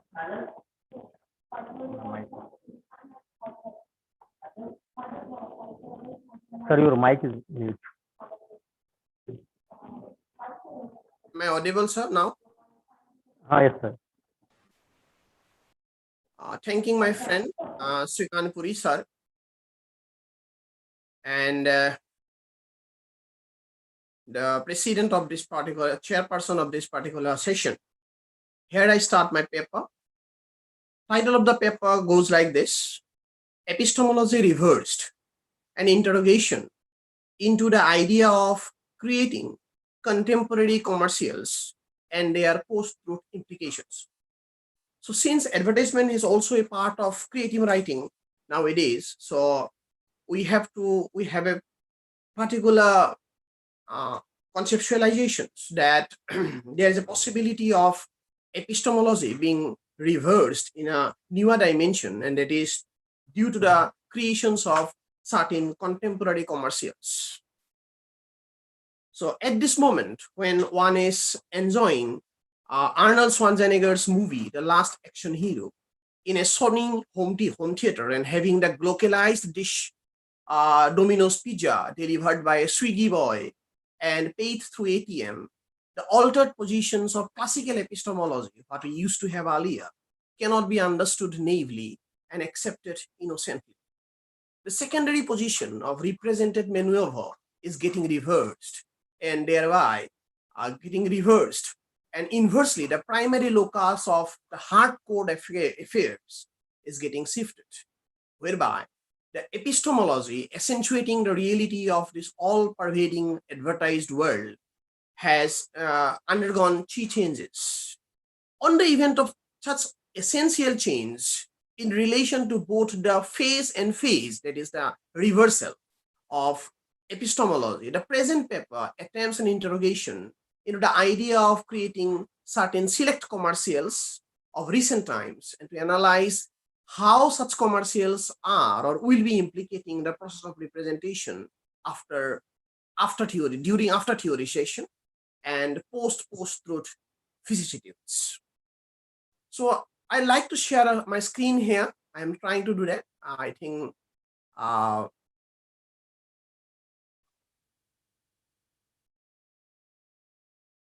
trying to share my video here.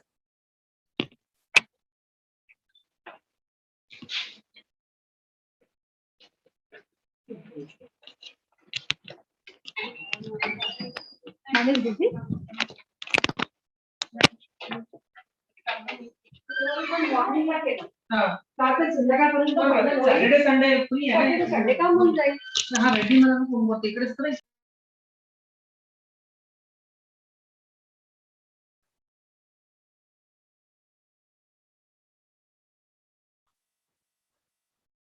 Okay, I'm unable to share the video. Okay, not a matter of worry at all. So I'm trying to associate modernity with old media here and postmodernity with new media. And if we look at this kind of, dichotomy, then we can find that in modern media, to apply the structure as given to us by the media analysts, media, that they were Shun, two media analysts, Karen Shun and Olof Hulton, they have put forward a structure depending on which we can apply that particular structures into the world of TV commercials.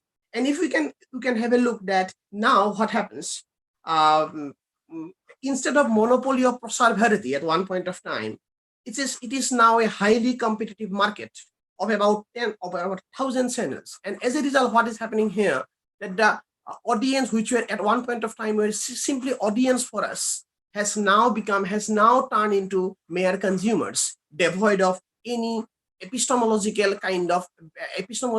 fundamental epistemological considerations. And therefore, perhaps the epistemology is also bound to change on the face of this kind of advertisements. I have taken the example of certain advertisements here. And before going to the advertisement as such, I want to reiterate the idea of Aristotle, what he has talked about the idea of persuasion through three particular OS, that is, one is logos, one is pathos, and one is ethos. Or the logos, pathos, and ethos have been very intelligently and very clearly been used in the world of persuasions through advertisements. And therefore, perhaps, which was earlier for us, epistemology for earlier was combinations of two things, that is empiricism and rationalism plus intellectualism maybe. But as a result of advertisement being delivered in a particular manner, what we can see is a totally different world affairs nowadays. And therefore, I want to give one illustration with the help of the advertisements of narrow leg paints.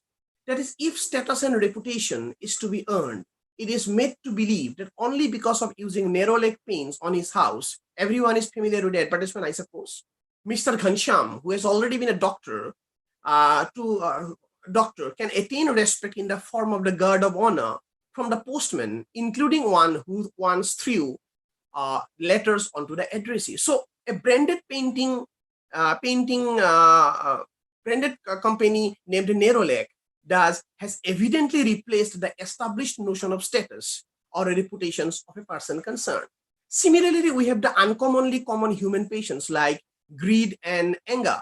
But if we have experienced the advertisements of IPL during the last IPL time, MS Dhoni explains how Rohit Sharma's greed for more and more victories and Kohli's anger against his opponents are cool and therefore tantamount to win IPL title. So here's the use of ethos is used in a very different manner with the help of, by using the voice of MS Dhoni.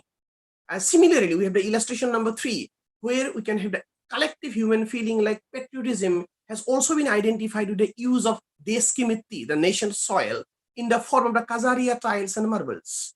On the same notion, on the same nation, the soil, same nation's soil, thousands are suffering, but the commercials have manipulated the audience's patriotic sentiment to alter what the empiricist sources of epistemology offer to preach. It's totally the opposite. What we thought patriotism to be is now can be understood only in terms of Kajaria tiles. Not simply in case of Kajaria tiles, we can also take the example of the another advertisement that is of deodorant's fog spray. So you can, apart from a number of similar advertisements where kya chal raha hai, what's going on, the answer comes as fog chal raha hai. So it's a kind of total negligence of what is going on in the entire world, in a tropical world. And we can also remember one particular advertisement where a young girl appears to comment on a scantily clad youth, "Baki sab to ur gaya, lekin aapka perfume reh gaya." Everything has gone, only your perfume stays back, defying almost all the natural rules of a tempest, and also thus minimizing one's concern over the present circumstances. And this minimization of this human concern and what we can say miniaturizations of these human beings are quite surreptitiously handled by one more advertisement. I can remember the advertisement of MG Hector. There is a kind of car, MG Hector car, where we can find that a Hollywood star, Benedict, is giving that talking about flaunting several smart facilities equipped in a car, and lastly it is said it's a human thing. So what is happening in the advertisement of MG Hector is here that the human being is taking the help of the car and he's addressing the car as a human thing. It's a human thing. That means the concept of being human has been transferred from the original human being to the car. So many a time there are permutations and combinations of the ethos combinations, ethos, pathos, and logos are going on. And as a result, we have a totally different world altogether. And we can also say that it is a particular, as a result of this kind of epistemology getting reversed day by day, we can have a reality. So TV advertisement or other advertisements have ultimately fabricated a reality which, without any cultural signifier, I'm quoting it from Baudelaire a little, signifier floats around on a loose space of rhizomatic expansion and a mere surface-oriented ramifications. Briefly, you can term it as hyperreality. And under this hyperreality, very interestingly, everything, right from the stem cell banking till the death, commercialized by LIC's Jivananand and PolicyBazaar.com, everything is commodified. And this process is constantly reinforced by a barrage of television advertising. And as a result, what we are having, Amul, the dairy product for decades, has been eligible to give us the taste of India. Only Mom's Magic Biscuit will ensure the daughters of their mother's hearty feelings. Courage, as if, is all about drinking Mountain Dew. Sexual pleasure is all about buying man-force condoms or Durex condoms. Or maybe also we can talk about the belongingness to one's own identity is what Ajay Devgan and Shahrukh Khan feel by chewing Bimal Pan Masala. So this is the world of hyperreality where every idea, every human feeling, every human entity, every object even are getting different kind of dimensions altogether. the same formula applies. The same formula of reverse epistemology can be applied into the intangible entities also. For example, we can say that beauty is how the deplorable advertisements of fairness cream, Fair and Lovely depicts to the girls' success stories. Happiness is all about buying a new Hyundai car. And knowledge is what Hrithik Roshan tells us or finds among the tech-savvy white-haired junior kids. And just within 1 month of COVID-19, last time, first wave, whether it is disinfectant Lysol or soap Lifebuoy, every household item has turned to be immune to coronavirus. Very surprising, very interesting, but at the same time, it's very pathetic. So as a result of all this kind of total consideration, total reversals of epistemological ideas related to our human world, we can also, in these connections, we can also talk about certain management theories, which are very common in Philip Kotler's book of management. And we have the idea of product marketing. For example, we have the item like Rolex, which is too high, too expensive, yet people are buying it. And the marketing concept is also there. And marketing concept makes a prospective client delighted by offering him or her exactly the thing he or she looks for. But interesting thing is there, we feel that we are selecting the items, but actually it is not so, right? The target groups very often feel that they choose depending upon their rationality and experience. That these are the ration experience are the two pillars of epistemology. They feel that they are depending upon their rationality and experience and intellectual expertise also, but practically they are choosing nothing. This is a kind of hypostellization of choice, a sort of reification that refers to an idea which is actually not there. People also think that I am buying Sensodyne, not Pepsodent, because of my rational ideas, but it's not actually that. The question here is not whether to buy Sensodyne or Pepsodent. The question is about definitely buying. The buying is definitely there, and as a result of this commercializations or consumerism, the flow of consumerisms, we are bound to have a different kind of different set of epistemological orders altogether. And with this commercialization, we have also the idea of post-truth, who has totally altered our normal conditions of identifying the truth behind an advertisements. And maybe that is the reason why we are having different kind of ideas, like a culture of warnings is there. For example, as a part of the culture industry, generation of risk and possible solution to handle the risk both are offered by the same technoscience. For example, every now and then, the risk is created around drinking contaminated water. So we are given RO AquaGuard. Advertisement is there about facing an accident, and therefore we are advertised with those cars equipped with airbags. Every now and then we are facing the problem of software virus. So we are given McAfee antivirus or Net Protector antivirus. In a way, here is sheer negligence of knowledge and self-awareness the clients had regarding their needs and the ways of procuring whatever needed. Instead the warnings create a fearful ambience for the clients to buy not exactly what they need, but what they are made scared of. So they are buying it because of this culture of warnings. I am borrowing the idea of culture of warning from Pramod K. Nair's book, Cultural Studies. Similarly, we have the idea of rhetoric of plus. With the rhetoric of plus going on in our culture industry was a coinage by Max Horkheimer and Theodore Adorno. So rhetoric of plus is there. So under consumerism, hardly any product can enjoy the facility of remaining at the forefront. So what they do, accordingly the companies devise the methods, providing something more than what it earlier promised. The methods together form a rhetoric through which the entertainment channel Star annexes Plus to make itself Star Plus. The air-filled packet of Lay's chips contain 20% extra, and drinking water Bisleri brings its customer 200% more oxygen along with other added minerals. So these all methods together are creating a rhetoric the consumers can never escape. And in the process, we tend to lose so many epistemological concerns we earlier had as citizens. Now, more than citizens, maybe we are more consumers. There's another concept of culture, along with cultural warnings and rhetorical plus. We have the idea of cult of new/now also.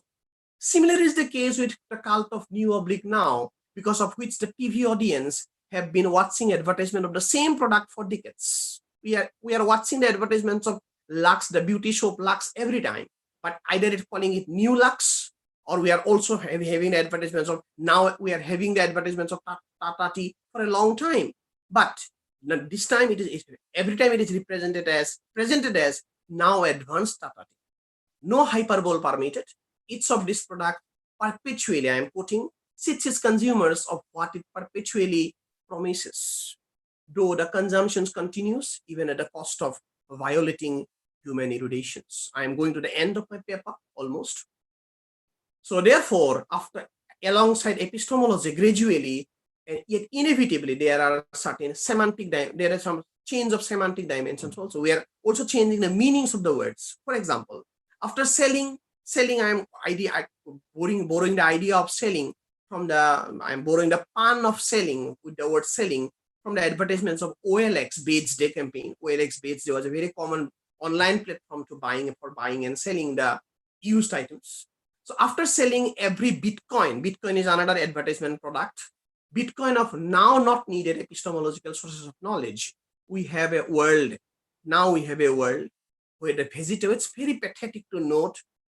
It's very interesting at the same time, very pathetic to note that we have now a world where the vegetable tomato is not simply biopirated, rather techno-abducted. I've used the word deliberately. It's not biopirated. It's now techno-abducted to make it Zomato. Tomato has become Zomato. I have gone through the history of the Zomato company, where neither the fruit apple nor the semi-fruit lemon are what they stand for. And for us now, apple and lemon are not simply fruit or semi-fruit. They are just simply mobile phones. Where the herb mint, my son has been using the online medium of Teach Mint. So the herb mint has added flavor to the online classes via Teach Mint. The animal panda as food panda is a mere delivery service. Forget Nietzsche, Friedrich Nietzsche once talked about Abermensch, but we are maybe we're the persons. We are moving in the Uber cabs and we are roaming here in the no more jungle Amazon, and maybe human being therefore is just a t-shirt. Maybe under this hyper reality, we are going towards meet our OTP, one-time password, only to pass away. So maybe there is a need of a philosophical equipoise in order to mitigate the crisis of humanities, oscillating between epistemological backdrop and advertised surface, between erudite metaphysics and commercialized metaphysics. Such provision is further likely to help us in re-understanding and readjustment of the world view, in order to have a sustainable landscape through our creations of different literary creations also. So it's through the creations of creation by analyzing the idea of creating contemporary commercials. I have tried to establish my argument that it's because of the new ideas of being associated with postmodern concept of post-truth and certain management concepts, that the epistemology is getting reversed, and the same epistemology will definitely have a far-fetched repercussions in the time to come. Here I conclude, thanking all for your patient listening. Here I conclude my paper. Thank you. Thank you, sir, for your presentation on uncommon area of advertisement. Thank you very much, sir. Our next presentation was by Dr. Dhammapal Phulzele, but unfortunately he left our conference to attend one meeting. Our next presentation is of the research paper on narration, focalization, and other narrative aspects in Megha Mujumdar's A Burning, a narratological analysis by Dr. Avinash Pandre, Assistant Professor, Anand Niketan College, Warora, District Chandrapur, Maharashtra. I request him to summarize his views. Over to Dr. Avinash Pandre. Thank you, sir. Please tell me, am I audible to all of you? Yes, sir, but your camera is off, sir. Okay. Yes, sir. Is it fine now? Okay, Puri sir? Yes, sir. Okay, so I'm Dr. Avinash Pandre and I'm working in the Department of English, Anand Niketan College, Anandvan, Warora. At the outset, I want to thank Professor Shrikant Puri sir for this privilege, this opportunity to present my paper. Pandhare sir तुमचा आवाज व्यवस्थित येत नाही. Hello. Hello. Background आवाज येतो. Yes, sir, you are audible. You just go on. Some distortion is there. I'm trying to reduce the distortion. Please give me a minute.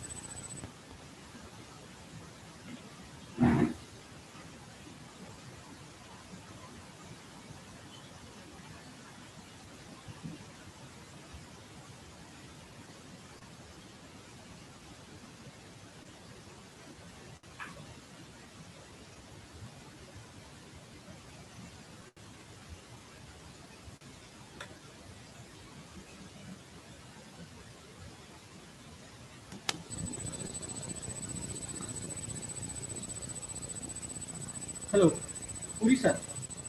Please tell me, is my voice clear now? Puri No, yes, sir. sir. Yes, sir. Okay, thank you. So, first of all, I thank Puri sir for this privilege to present my paper in the virtual gathering of academicians and scholars. As the constraint of time limit, as it was allotted by the organizers, I have abridged the total my student paper, and that I am going to present here. So the title of my paper is Narration, Focalization and Other Narrative Aspects in Megha Majumdar's novel A Burning, a Narratological Analysis. Actually, this article aims at exploring the text of Majumdar's novel under the light of narratology. To do this, the article first discusses the field of narratology. The term narratology and its various components are defined in the course of the paper and they are explicated properly. This article then goes on to discuss the narratological aspects from the novel written by Megha Majumdar. And while doing this, the paper follows the model proposed by a luminary expert in the field of narratology, Manfred John. The narrative structure and narratological aspects like focalization, narrative voice, time analysis, etc. of the novel have been discussed and analyzed.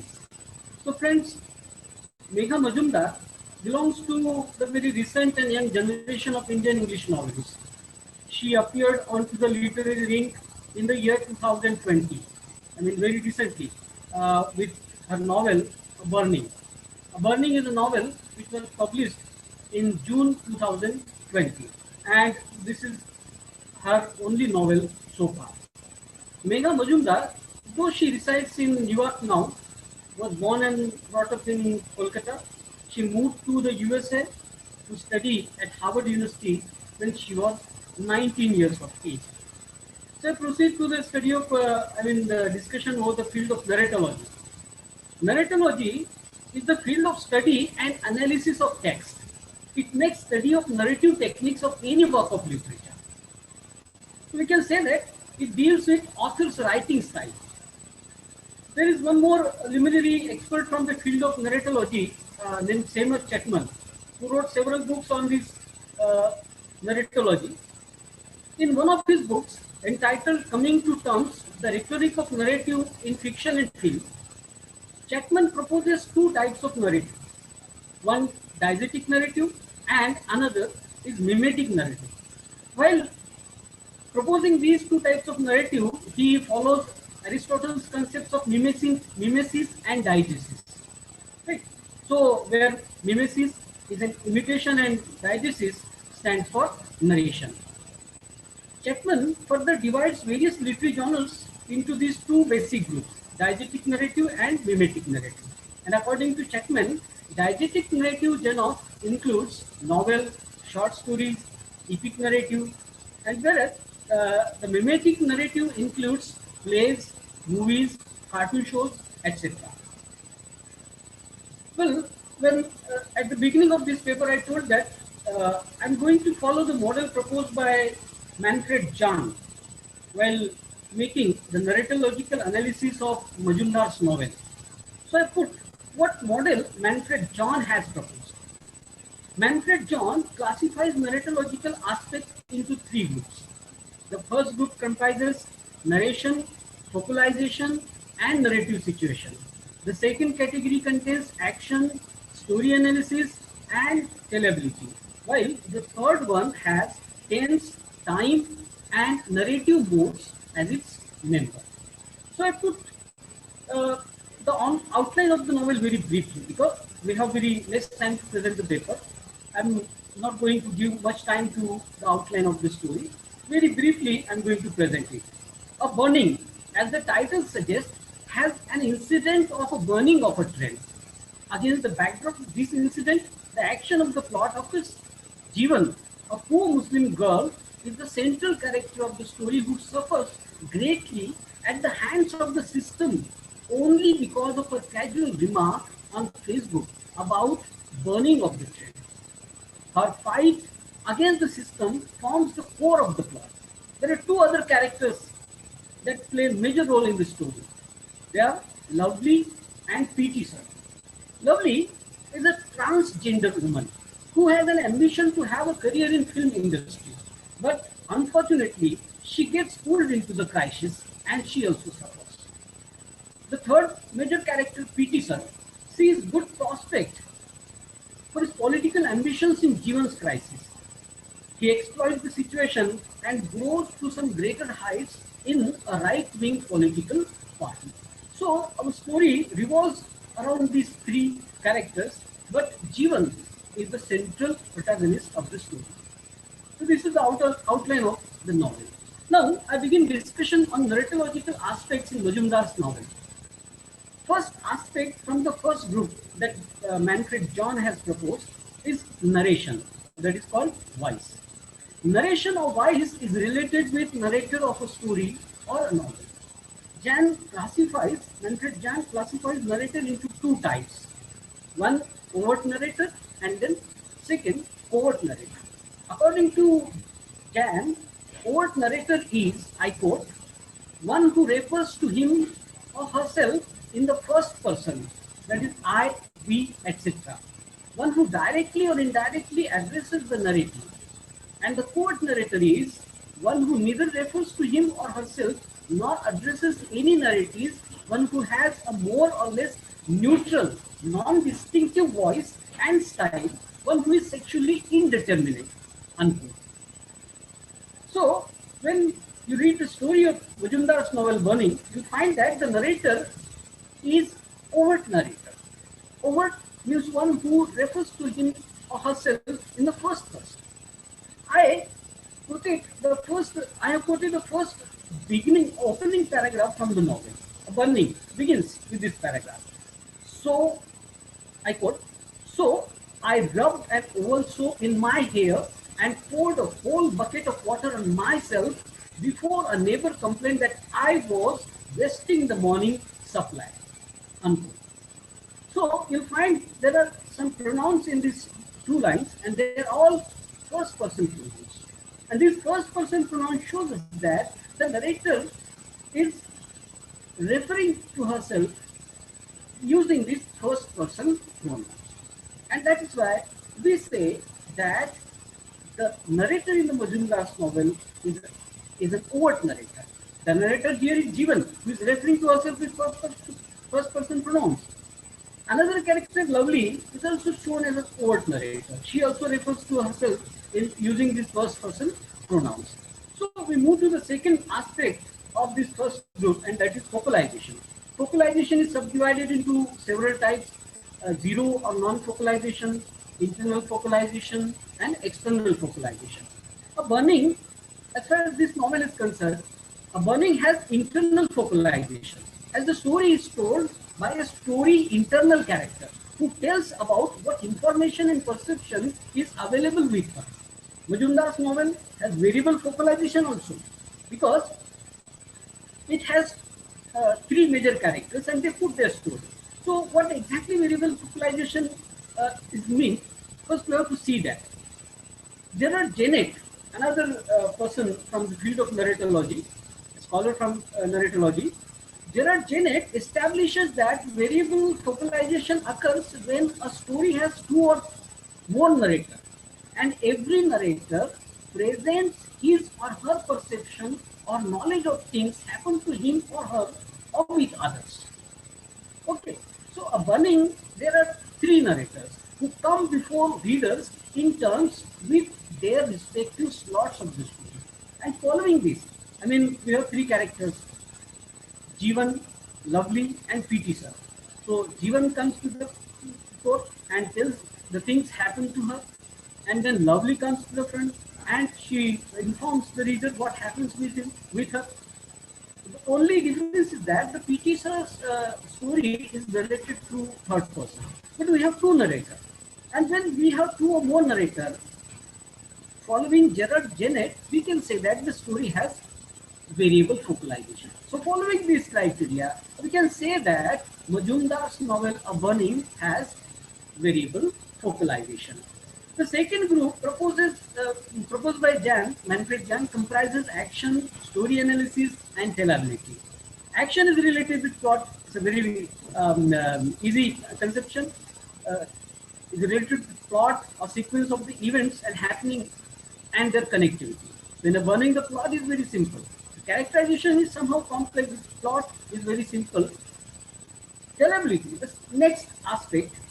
Remember that I'm going to putting paper very shortly. The details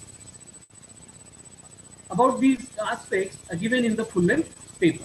Next aspect is tellability, and tellability means a story is required to have a point, to teach a lesson, to present an interesting experience.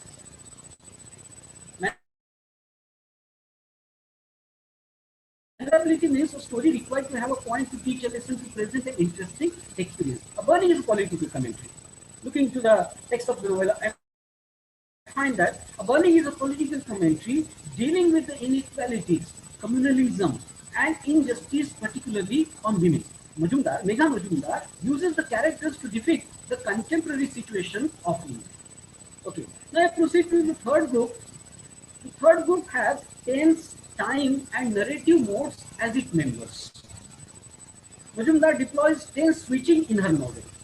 As far as the first member of the third group, tense, is concerned, Majumdar deploys tense switching in her novel. She uses present tense as well as past tense while presenting the action. The narrative of Lovely shows that she always speaks in present continuous tense. Right? So, when it is said that speak in English, so the narrative of Lovely shows that she used to speak in always she speak in present continuous tense. Right? So, whereas the narrative of Jeevan uses simple present tense. So, this is called tense switching. So, Majumdar, the writer, keeps switching from one tense to another. The time analysis shows that A Burning is set in 2010s. And it spans for 2 or 3 years, probably. Present-day Facebook plays a crucial role. You can find that Jeevan posts a message on Facebook, a casual remark about the burning of train, and with that message, she lands in great difficulties. So Facebook plays a crucial role in the story. In fact, the post that Jeevan makes puts her in most difficult situations. Okay, So finally, I'm going to discuss the third aspect of the third group, and that is narrative mode. So narrative mode is related with modes of expression. How the writer uses various methods of presenting his story. That is called narrative mode. And Megha Majumdar has employed a telling as a method of presentation. So there are, according to the field of narratology, there are two ways of modes of expression. One is telling and another is showing. Right? So telling is the mode used by Megha Majumdar in her novel. In telling mode, I quote Manfred John. In telling mode, I quote, the narrator is in overt control, especially durational control of an action presentation, description, characterization, and points of view arrangement. Unquote. So in the novel, the narrator comes up and tells her story. In fact, Burning has three major characters whose lives are informed through the story, and they come to the forefront and tell their story. So in telling mode, we have a lot of narration, and in showing mode, we have a lot of description. But when we read this novel, we find that the narration is in more and more extent in the novel written by Megha Majumdar. So these are the narratological aspects that I studied in the novel written by Megha Majumdar. In the conclusion, I put that Majumdar's novel Burning is a very powerful novel.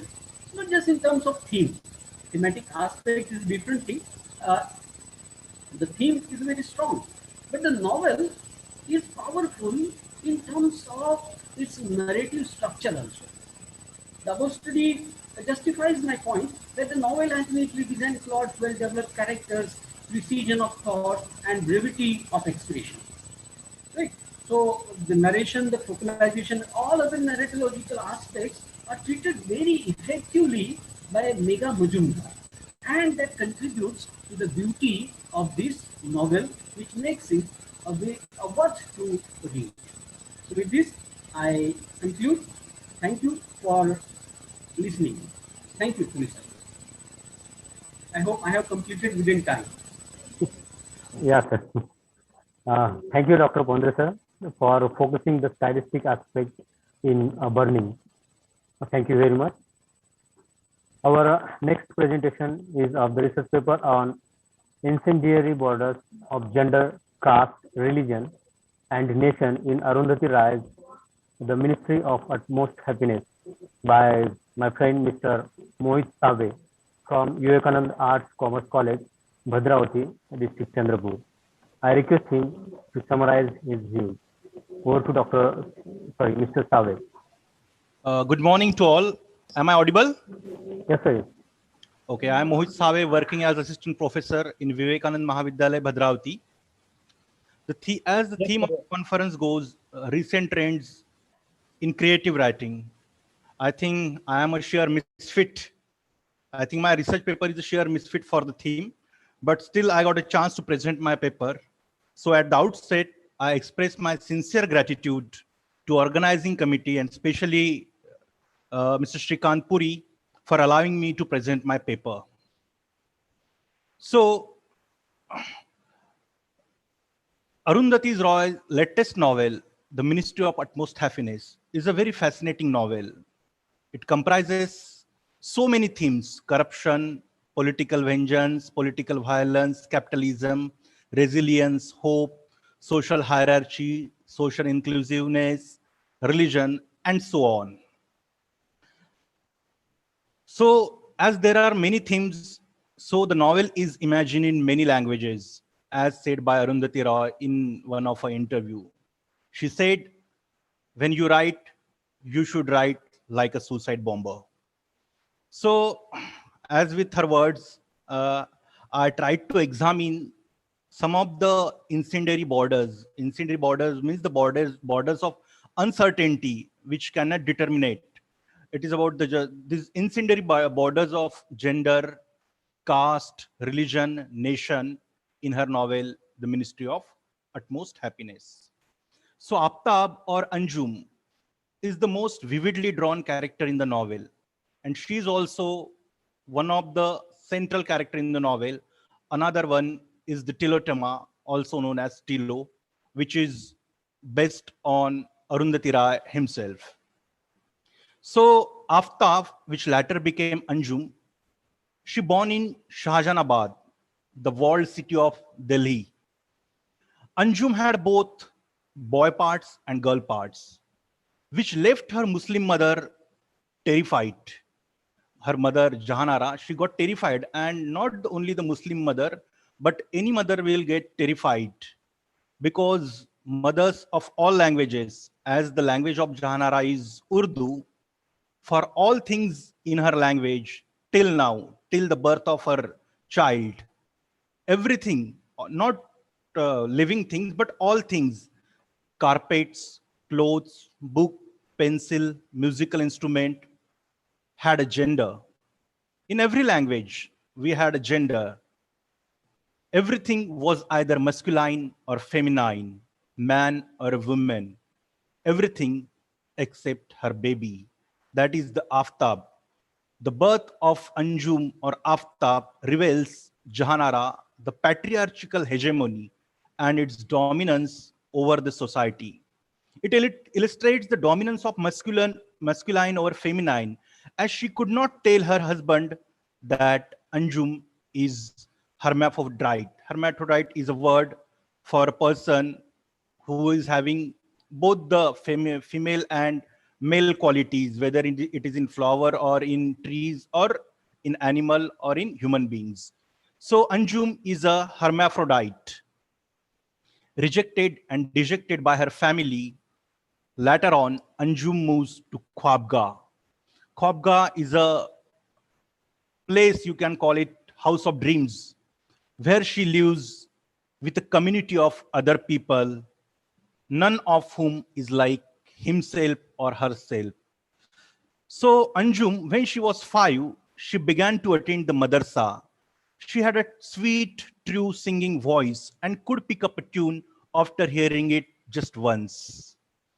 At first, as we can see in our society, at first, people, they appreciate her, amused her, and even encouraged her.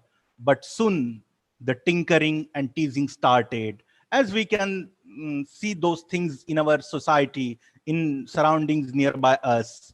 You know, the other children, they started to tease her or he.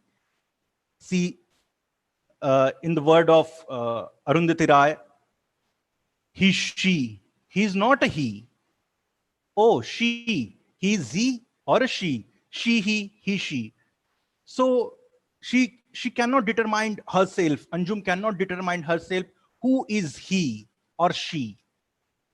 The society also start teasing him as he or she does not fit into the grid of gender, because for us, everything should be in the grid of gender, not apart from that. Everything from them is a binary, either masculine or feminine, man or woman. Though through culture hegemony, society has given consent only for male and female. We never think of beyond the binary of these things. But these things are there since ages, but in repressed condition because of the dominance of male and female gender through cultural hegemony.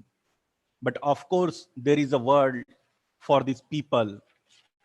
The world we know as the Hijra or the Kinnar, or in our dialectic Marathi, we call him Chakka. So these words like Kinnar or Hijra do not make a language. So was it possible to live outside the language? As Arundhati Rai asked her readers, is it possible to live outside the language? Because language permits the word Hijra and Kinnar. So then there is, as we have short of time, I'll go quickly. So there is another character called Saddam Hussein. He's a low caste Hindu named Dayachand from a family of skinners. His father and his companions routinely picked up a dead cow, but the police reject their bribe as insufficient. They are imprisoned. He is beaten to the death by the so-called cow protectors. Here we see the political hegemony. Earlier we have seen the cultural hegemony. Now we are seeing the political hegemony. You know, which is intensely structured by the caste, which is excellent, cunning, and rigid system of administrative control, in which everyone is co-opted because they are allowed to oppress the ones who is below them. Hence, every solidarity is broken. Dayanand is completely shattered by the incident and convert himself to Islam and calls himself Saddam Hussein. Here also is a very interesting example put forth by Roy. You know, he calls himself Saddam Hussein because he's very impressed by the video of Saddam Hussein's execution and the disdain he shows for his executioners. So Saddam or Dayachand has this splintering border or border of uncertainty between caste and religion. Then we come to the second part of the novel where the Tilotema is the protagonist. Her voyage takes us all the way from Delhi to a houseboat in Kashmir to a nursing home in Kerala. So in short, she gives a panoramic view of India. Tilotama is a wild-haired Keralian Christian who has studied architecture in Delhi and is transparently modeled on Mr. Roy himself. So this Tilotama, also known as Tilo, is a free-spirited risk-taker who gave the impression that she had somehow slipped off her leash. She has no base. Tilotama is a person of indeterminate origin as far as India as a nation is concerned. As India, we are also of an indeterminate origin. There are so many origin in India, and that is the beauty of it, which Ra has explained very well in her novel. So later on, there is a Musa, who is a Kashmiri militant and who is also the classmate of Tilotama. He's also he fights for the Azadi. So he has the national border running through him. He wants Azadi within the Azadi, within the Azad India, he wants Azadi. So through these characters, we came to know India is a society of such a minute divisions, such institutionalized hierarchies within the stipulated frameworks of particular hierarchies, where caste, gender, nationalism is a mesh that presses people down and holds them down in a greed. All the major characters are the people who just don't fit into that greed. They are misfits and who eventually create a little community of their own in a cemetery. So cemetery become a place, cemetery or a graveyard become a place for the misfit. It's the hub of all kinds of other who don't fit into the cast iron social greed, the social mesh the Indian society is forced into, as Roy himself, herself says. So cemetery is a place of in-between. As one of the Kinnar says to other Kinnar, the riot or war is within ourselves, within our soul. It is not in outside. It is outside because it is in ourselves. So what a cemetery, but a place to dispose of bodies, and death brings us into a final ultimate reckoning with the body. When you die, there is nothing around your body. Such beautiful words as presented by Arundhati Roy in her novel make her novel very fascinating. So in short, through the language and the power of language, Arundhati Roy has presented the and portrayed the various aspects of her characters, and through their incendiary or through their uncertainty, she has given us a very optimistic plus pessimistic picture where the society itself lives in an iron of greed, caste, ethnicity, religion, and so on. All the major characters, not the minor, but all the major characters of Ministry of Utmost Happiness have this incendiary border running through them. Like Anjum has the border of gender, then Saddam has the border of caste and religious conversion through him. Tilo is a person of indeterminate origin, and then Musa has the national integrity or national border running through him, as he is a Kashmiri militant. So thank you very much. So I have presented and summarized my paper in a nutshell to you. Thank you, sir. Writing about gender, caste, religion, and nationality in a more poignant manner is also a recent trend. So don't consider it irrelevant to the conference. Thank you very much, sir, for your presentation.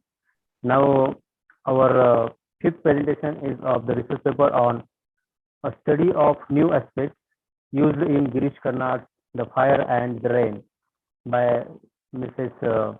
Priya Kapadne, Assistant Professor, Ashoka College of Education, Nasik, Pune University, Pune. I request her to summarize her views. Over to Mrs. Priya Kapadne.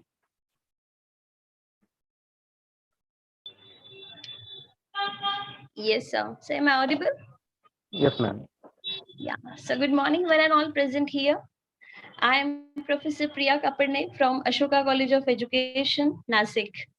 First upon, I would like to express my gratitude towards the Lokmanya Mahavidyalaya Varora for organizing such wonderful webinar for us. It was really a resourceful webinar. And let me thank Mr. Shrikant Shukla, sir, for giving me an opportunity to present my paper. Thank you, sir. So here I'm presenting my screen. Is it visible?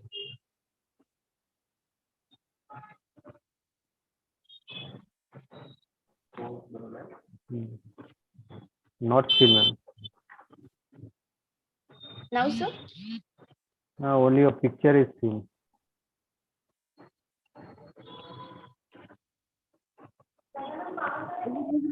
So now? No, ma'am.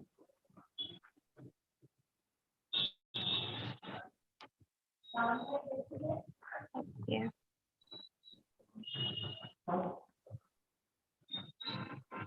Yes. Yes, ma'am. Now it is visible. Now it's visible, sir? Yes. Is it? Yes. Is it visible, sir? Yes, yes. Yes. Yeah.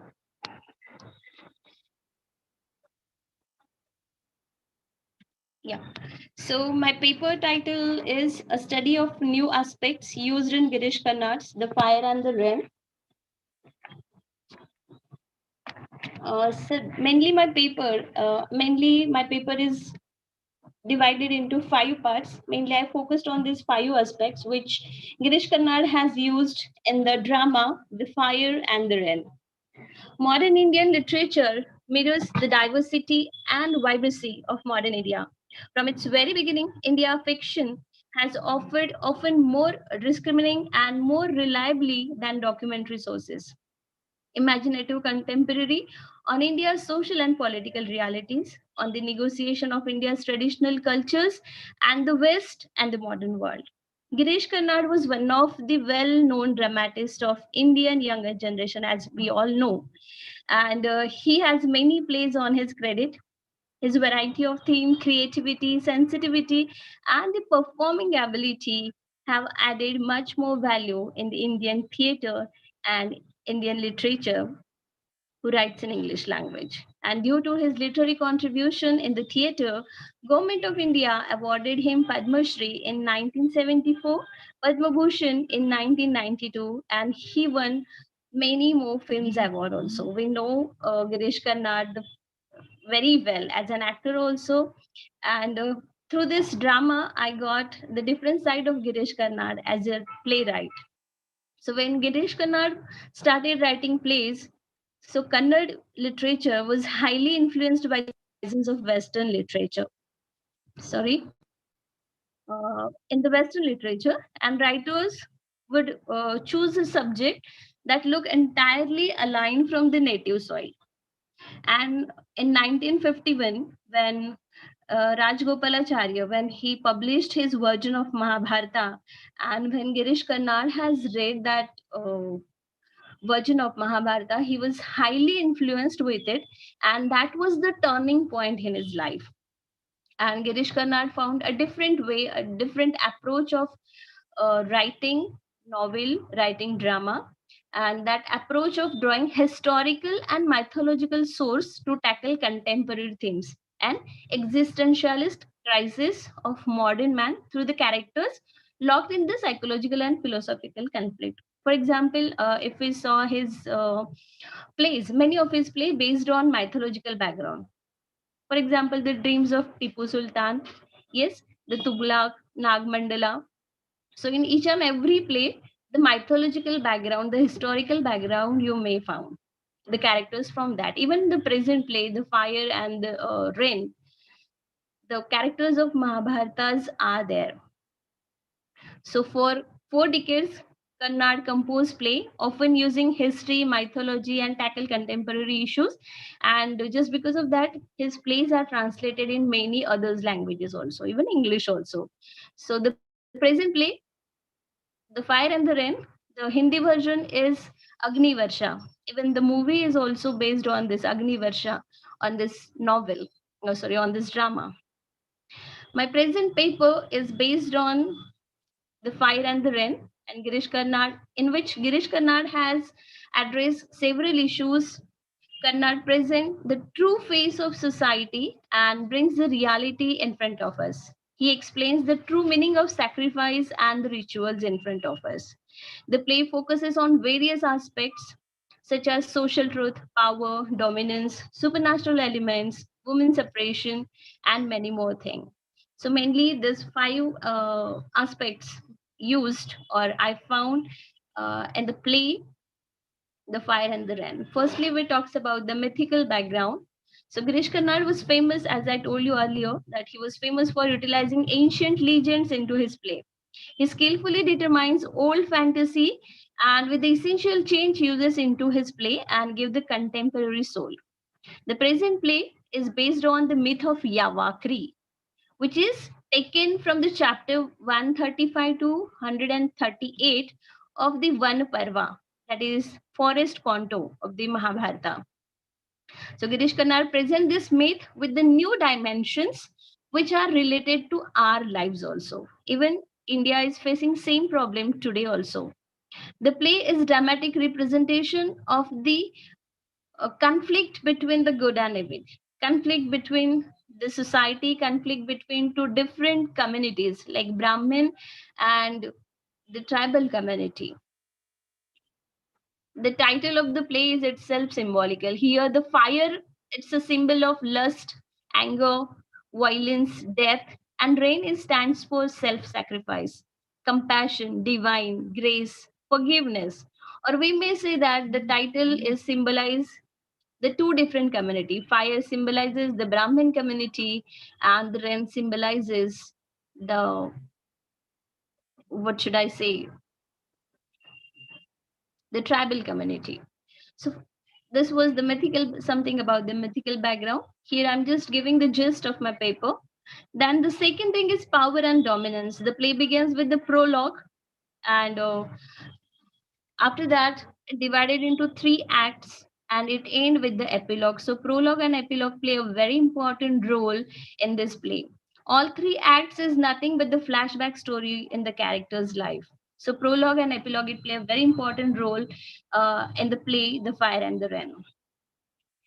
And this play is based on very crucial subject of Indian society, that is revenge, jealousy between 2 families, between 2 brothers. Here there is conflict between 2 Brahmin brothers, Raibhya and Bharadwaj. The setting of the play is in small region of India that has experienced drought due to lack of rain from last 10 years. So the king proposed to propitiate the Lord Indra through the fire sacrifice, that is yagya. So, so that Indra would be pleased and send rain to that parched land. So Raibhya was senior priest and he wanted to become a chief priest of that fire sacrifice. But for this fire sacrifice, Parvasu, the son of Raibhya, he was appointed by the king. As king thought that the yagya may go long years and Raibhya by age now he is become old. So he chose his son instead of him. And this appointment had disappointed many of the seniors. One disappointment definitely with the reference of Father Raibhya, because as per the ancient Indian tradition, first emphasis was put on the age seniority. And Raibhya was senior in the knowledge, experience, wisdom, as compared to his son. But king has called Parvasu for this as a chief priest of the fire sacrifice, and that's why he started feeling jealousy for his own son Parvasu. But for the practical reason, the king chose him, and but Raibhya was not at all ready for this. And once he heard about Parvasu was busy, and then Parvasu just went for the fire sacrifice for 7 years. He didn't came back home. And one day when he secretly came back home, when he that time his father Raibhya, he just expressed his rage, his anger on him, and Parvasu killed his father. So a very tragic story is there. So this was how, for the power, the son could not think about, his killing his father or his killing his brother. So this bloodshed, murder, then revenge, such thing we can found in the play The Fire and the Rain, only for the power and for the dominance. Then women's oppression is the main part or is the main aspect of this drama. The play brings two most significant and strong lady characters, Vishakha and Nitilai, inborn beautiful, intelligent women. And these two characters also present how women have been abused in the general public and remain the instrument in the hands of universal condition. Vishakha belongs to Brahmin community and she had no right to choose her own life partner. She loved Yavakri and never wished to marry with Parvasu, but unfortunately, when Yavakri just went for tapasya, she married with her father permission or with her father's order. She married with the Parvasu.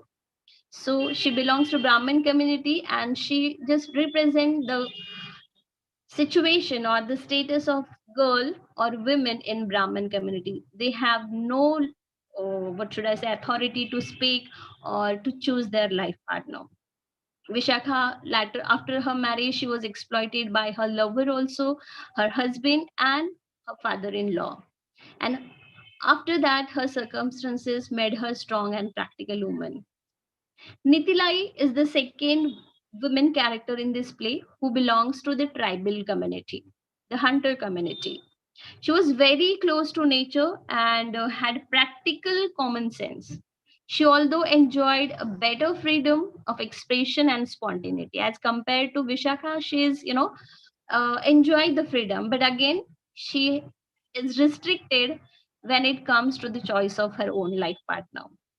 She's also in love with the Arvasu, who is a younger son of Raibhya. It means he also belongs to Brahmin community and she belongs to the tribal community. And again, the misery or the mystery happened with her and she cannot marry with the Arvasu. And her father forced him to marry with the tribal boy. She was very helpful in nature and obeys the tradition and conviction of her tribal community. She used the healing power on those around her. Yes, and if we just observe her character by thought, by action, she is very clear and she is very practical. She's always there with the Arvasu to guide him what to do and what not to do. Yes, but unfortunately, she is also killed by her brother as she ran away with the Arvasu or she helped Arvasu after her marriage, and that's why her brother and her husband both killed her. So if we saw these both characters, they suffered a lot. So women condition is very vividly Girish Karnad has explained or he has portrayed in the drama The Fire and the Rain. If we thought about the supernatural element, yes, just because of the use of supernatural element, supernatural means that is beyond the natural thing, which we never observe, but which are there in the myths, which are there in our mythology. So such supernatural characters Karnad has used in this drama. For example, the character of Brahma Rakshasa, that is Kritya, and the character of Lord Indra, the appearance of Lord Indra, which we always heard in the mythological stories. So such characters are there in the story. Brahma Rakshasa is cursed Brahmin soul, caught in the emptiness between the death and rebirth. And Raibhya, the father of Arvasu and Parvasu, the main priest, he evokes this Brahma Rakshasa, or we may say Kritya, to kill the Yavakri. Again, Yavakri was his brother's son, but when he came back from the wood or from the jungle, he just tell the people that he got the knowledge from Lord Indra, he got the universal knowledge. So Raibhya again started feeling jealous that he's younger than me and how Indra offered him the universal knowledge or universal truth. So that jealousy is also there, and he again abused and seduced his daughter-in-law, that is Vishakha, and just because of that he become very angry and he evokes the Kritya to kill Yavakri. And after the death of Yavakri, again there is a fight, or there is intellectual or the thoughtful fight between the Raibhya and his son Parvasu, and Parvasu killed Raibhya. Raibhya means his father. So there was no one who can release Brahma Rakshasa now, because Raibhya is no more. The Raibhya was the master of Kritya or Brahma Rakshasa. So now there is no master, so Brahma Rakshasa or his soul is just moving here and there for moksha. And after the death of Raibhya, now this Brahma Rakshasa started praying Parvasu, and after that Arvasu, to release him or to give him moksha. So that supernatural element is there in the story, and yes, appearance of Lord Indra also create a different impact in the story. As I told you that the prologue and epilogue Ma'am, important role. please conclude. Yes, sir. It's conclude now. It's play a very crucial role. Prologue and epilogue play a very important role in this play, because in the epilogue, when the Lord Indra comes into existence and he asked for, what do you want? Just take it from me. So at that time, Nitilai was there in Arvasu's hand in a dead condition. So there are three choices in front of him: to demand the life of Nitilai, or to request for rain, as there is no rainfall from last 10 years. And the third one is release of Brahma Rakshasa, because Brahma Rakshasa's soul is continuously moving around Arvasu.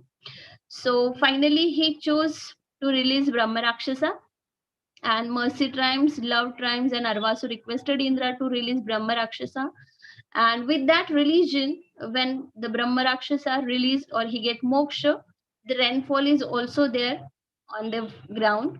So in this way, the drama ends very tragically, and these all new aspects we can see in the story, the fire and the rain. Thank you so much, sir.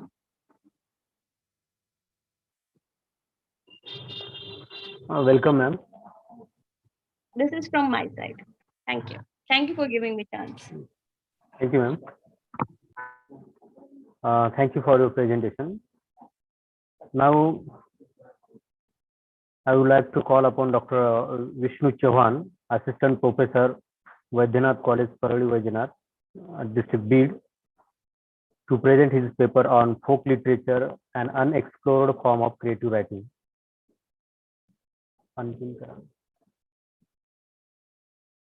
Dr. Vishnu Chauhan.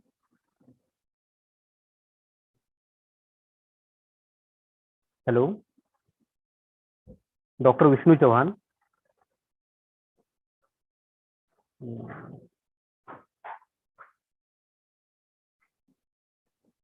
I think he is not present. Hello. Vishnu Chauhan sir आहेत का?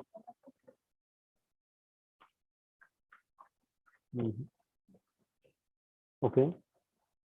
I think he is absent. Our next presentation is of the research paper on emergence of the climate fiction in the Indian literature, a review by Mrs. Pranita G. Kamath, a lecturer in business communication at SKM's J.M. Patel College of Commerce, Goregaon, Mumbai.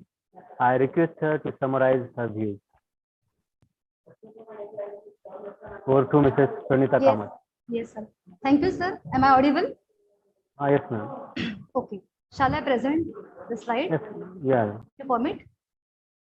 Yes, ma'am.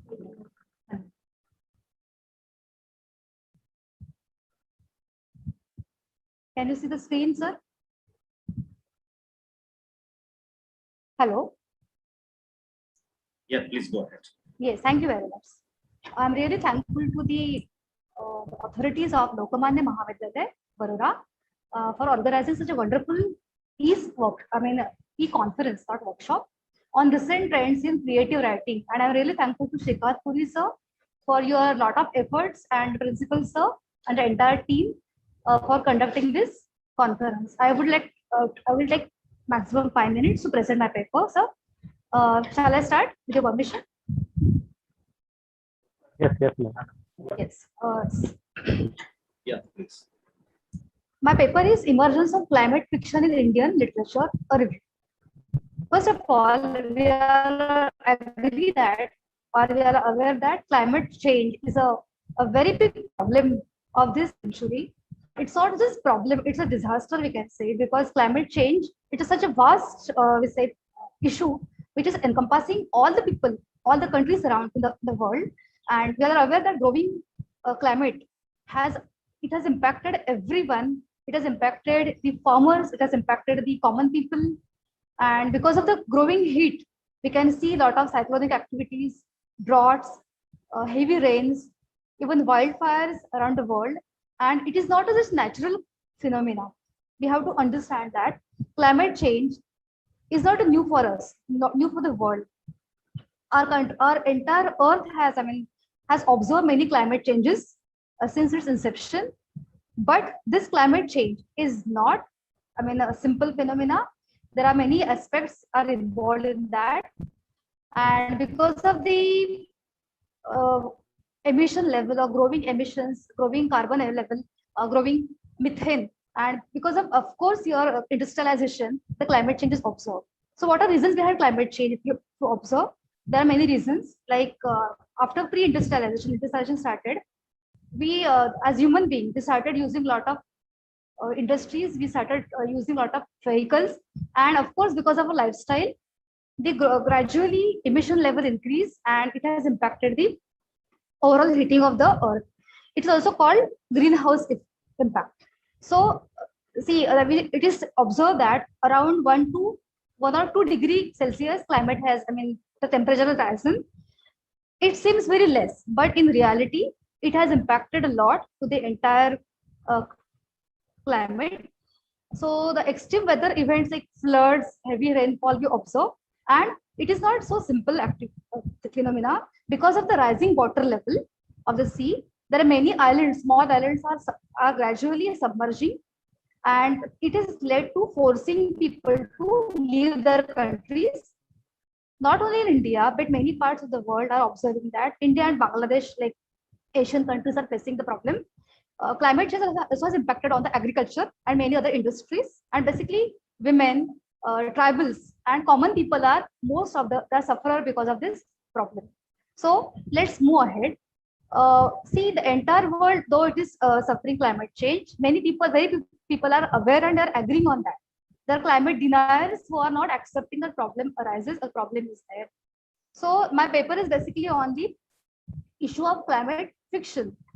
So what is basically climate fiction? Climate fiction is a part of science fiction actually. So CLI stands for climate and F5 stands for fiction.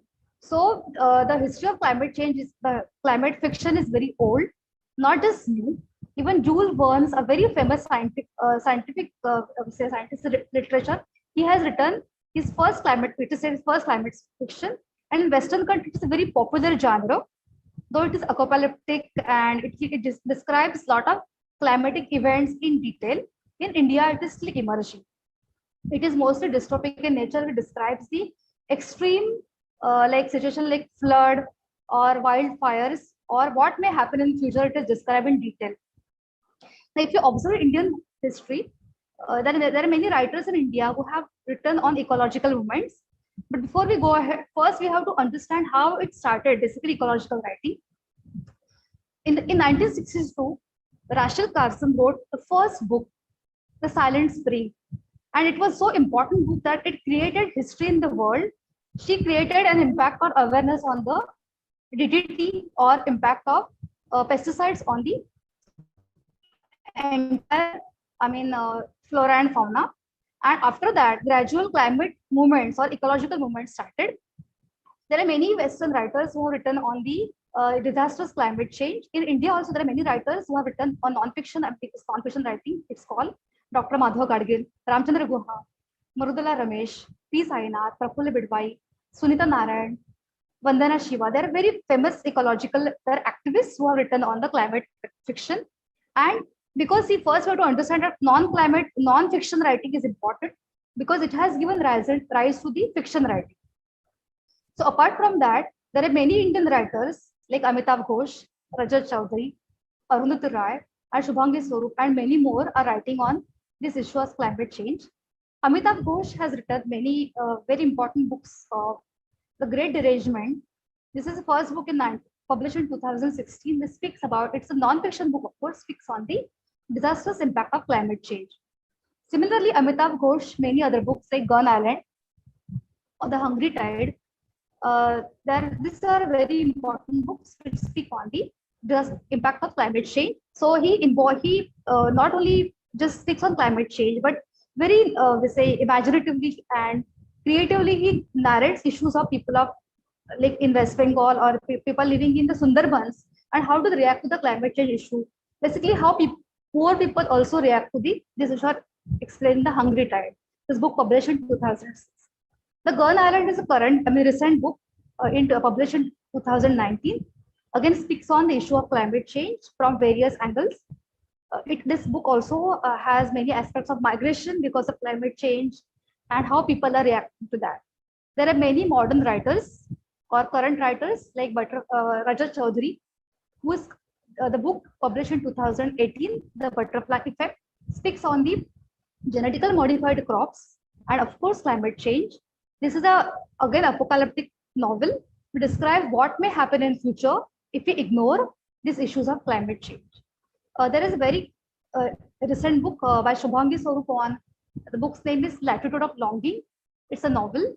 She also narrates very beautifully how if we ignore our earth or how the earth will or the entire natural elements will react to each other. This is Latitude of Longing. This speaks on the love between the different aspects of life, including the earth is basically protagonist over here. So what are the basic themes of this climate fictions that I will narrate and I'll conclude? Basically, climate fictions written by Western writers are more dystopic in nature. We describe extreme event and erratic climate issues, and also not only on human life, they describe how climate change is impacting on animal life. For example, Barbara Kingsol's novel, a very famous novel, The Butterfly Effect, she has described in detail flight behavior. She has described in detail how it is impacting the insect like small butterflies. So climate change is not about only the natural impact. It is also creating impact on social, economic, and ecological impact of the world, and basically on the poor people. So there is climate fictions are definitely having a future in India, and we have to wait for such more new novels so that they will create an awareness about such issue of climate change. So common people like us also will take some action to control this problem. So I hereby conclude that in the recent writing, climate fiction is acquiring its new trend in the cultural writing. Thank you very much, sir. So I hereby, yes, stop my sharing. Okay. Thank you, madam, for your presentation. Now I request Professor Smita Borade from Ashoka College of Education, Nashik, to present her paper on composition and art of writing. Over to Ms. Pranita Kamath. Sorry, Smita Borade. Yes, thank you, Dr. Puri. The president of the session, Dr. Puri, the host. Hello, madam, you are not audible. Hello, am I audible now? No, ma'am. Still not, sir? Your voice is very low. Is it breaking? Is it breaking? It's not breaking actually, it is low at your end. Yes, ma'am. Please raise the Please, please use headphone if possible. Yeah, sir. Hello, good afternoon. Clear now, sir? Is it clear? Yeah, please go ahead. It's okay. Yeah. Thank you, sir. Thank you. Good afternoon, everyone. The president of the today's session, Dr. Somnath Barure, the host of the program, Dr. Shrikant Puri, and all the delegates who are present here online. I am Professor Smita Borade, the faculty of Ashoka College of Education. I am presenting my paper over here. First of all, I really thankful to the whole team of Lokmanya Mahavidyalaya Varora for organizing such a wonderful conference, which is specifically related with the English language. And special thanks to Dr. Puri as well for providing this opportunity to present the papers. Here, I will share my screen.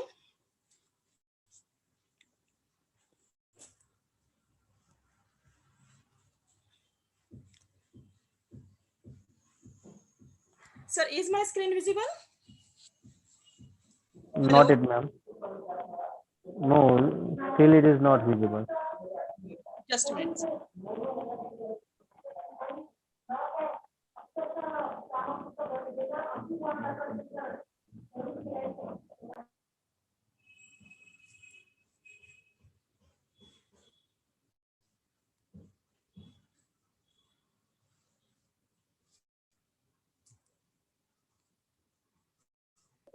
Yes, ma'am, it is visible now. Thank you, sir. The name of my topic is Composition and Art of Writing. Sir, first here, I would like to know, or I would like to tell every one of you that why I have chosen this theme. Because when I was in a school and my teacher used to write a composition on the board, and that time I realized that my mother cannot be the mother like others. My pet cannot be like the pet of others. Then why the teacher are giving one composition and makes the students to write the same composition for everyone? So that's why I have chosen this topic for the conference, that composition, it is some kind of art, and that art need to be developed by the first teachers, and then definitely it will be percolated towards the students. That's why I have chosen this topic. Definitely when the composition is a part, it's starting from the language. So language, it's a means of communication which creates or which gives thoughts and feelings to others, and it makes a differentiation between the animal and the human being. Oxford English Dictionary, it had given a definition of English language as words and methods of combining them for the expression of thought. So there is definitely a close relationship between writing and thinking, which is making writing very valuable. And this is the skill. Once we acquire the speaking skill, after that the writing skill, it comes. So writing is very important. So what is first thing, that what is writing? This is nothing but it is a skill in which a person is able to convey his ideas, thoughts and feelings and emotions to a person who is not present at that time. And that thoughts, they are brought either on the paper or nowadays it may be through e-mode. So writing is one of the very important skill, which is nothing but expression of our thoughts and feelings. But there are different qualities of writing. The first is that is economy. Economy, it means it is nothing but the structural simplification of sentences. See, whatever we are going to write, it should be very simple and it should be understandable to everyone. Then the next is simplicity. It should be very simple and plain. It should not be too much fancy, because understanding and after that the application of language is required. So simplicity of languages matters a lot. Clarity. Clarity, it means nothing with what purpose we are writing it, whether does it meet the objectives of writing it. So clarity, it is required. So these are the basically three qualities which the writing should have. There are some different aspects of writing skill. The first, I will talk about syntax. Syntax is nothing but which is related with the structure of sentences, the way we choose words and sentence and we combine it together and we string it together in a manner and we come up with the nice lines. Then the next is content. It should be very clear and concise, and it definitely should be relevant and related with the topic which we are going to take it for the writing purpose. Grammar. Language cannot be without the grammar. Grammar, it is nothing but a set of rules. Okay, and we know that different parts of things which are coming under grammar, parts of speech, subject verb agreement, tenses, etc. The writing process, we get different ideas in mind, but we fix up on only one particular idea. So when we are going to start a writing process, it should be very clear, so that we should make a rough draft and then modify it and go for a final draft. Mechanics, they are nothing but making letters of right shape, right size, proper space between words, lines, and the lines and the sentences. Then next is the audience for whom we are writing it, whether it is meeting the purpose to them, their objective is considered into it. So that is another aspect. Organization. When we are writing any kind of a piece of writing, you should have a logical sequence. So that is nothing but organizing the ideas. Word choice. For what age we are writing, we have to look towards their attitude related with the subject, their age matter, their psychological stage.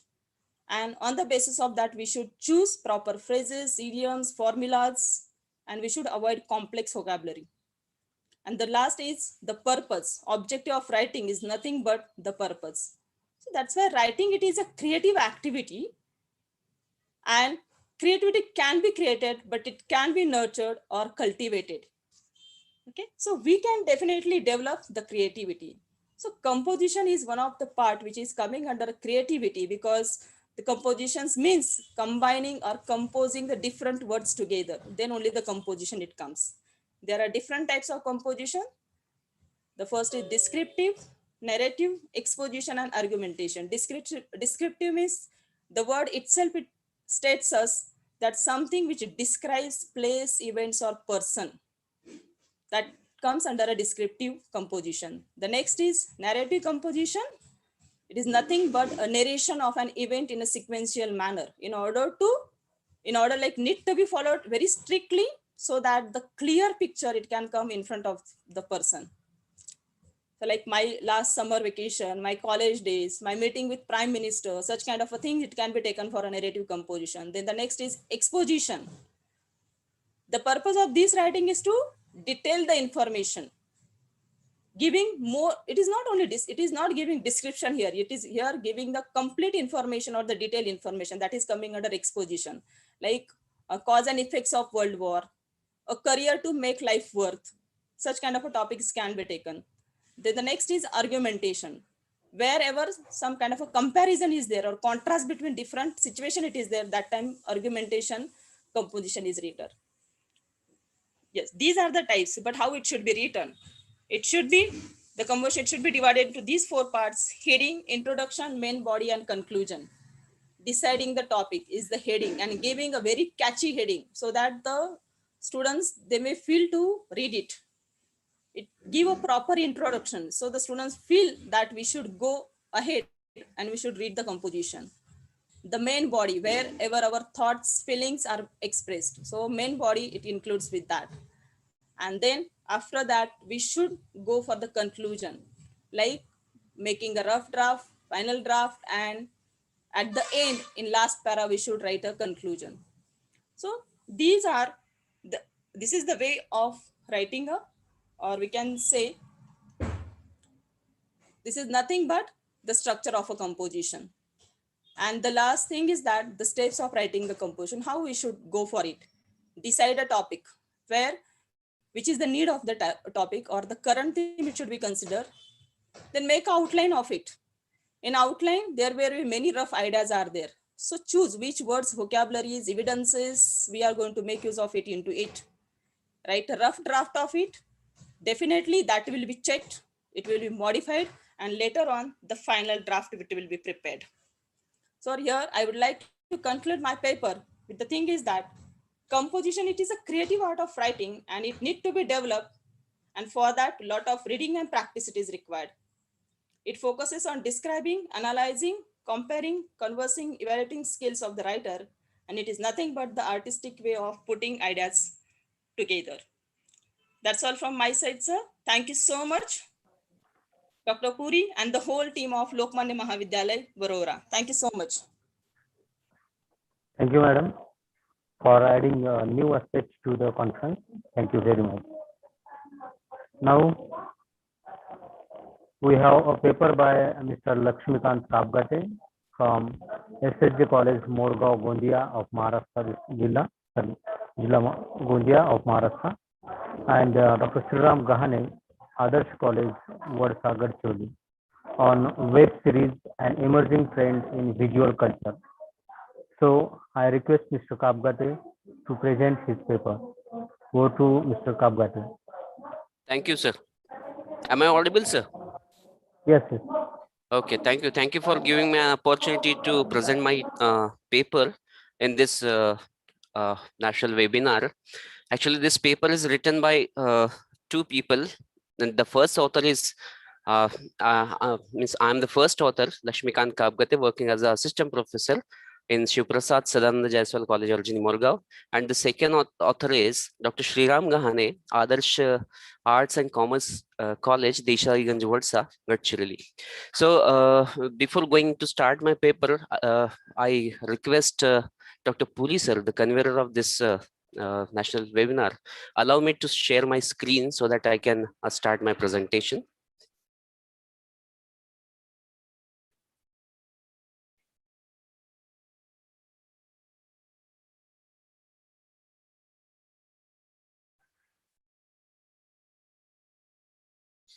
Hello.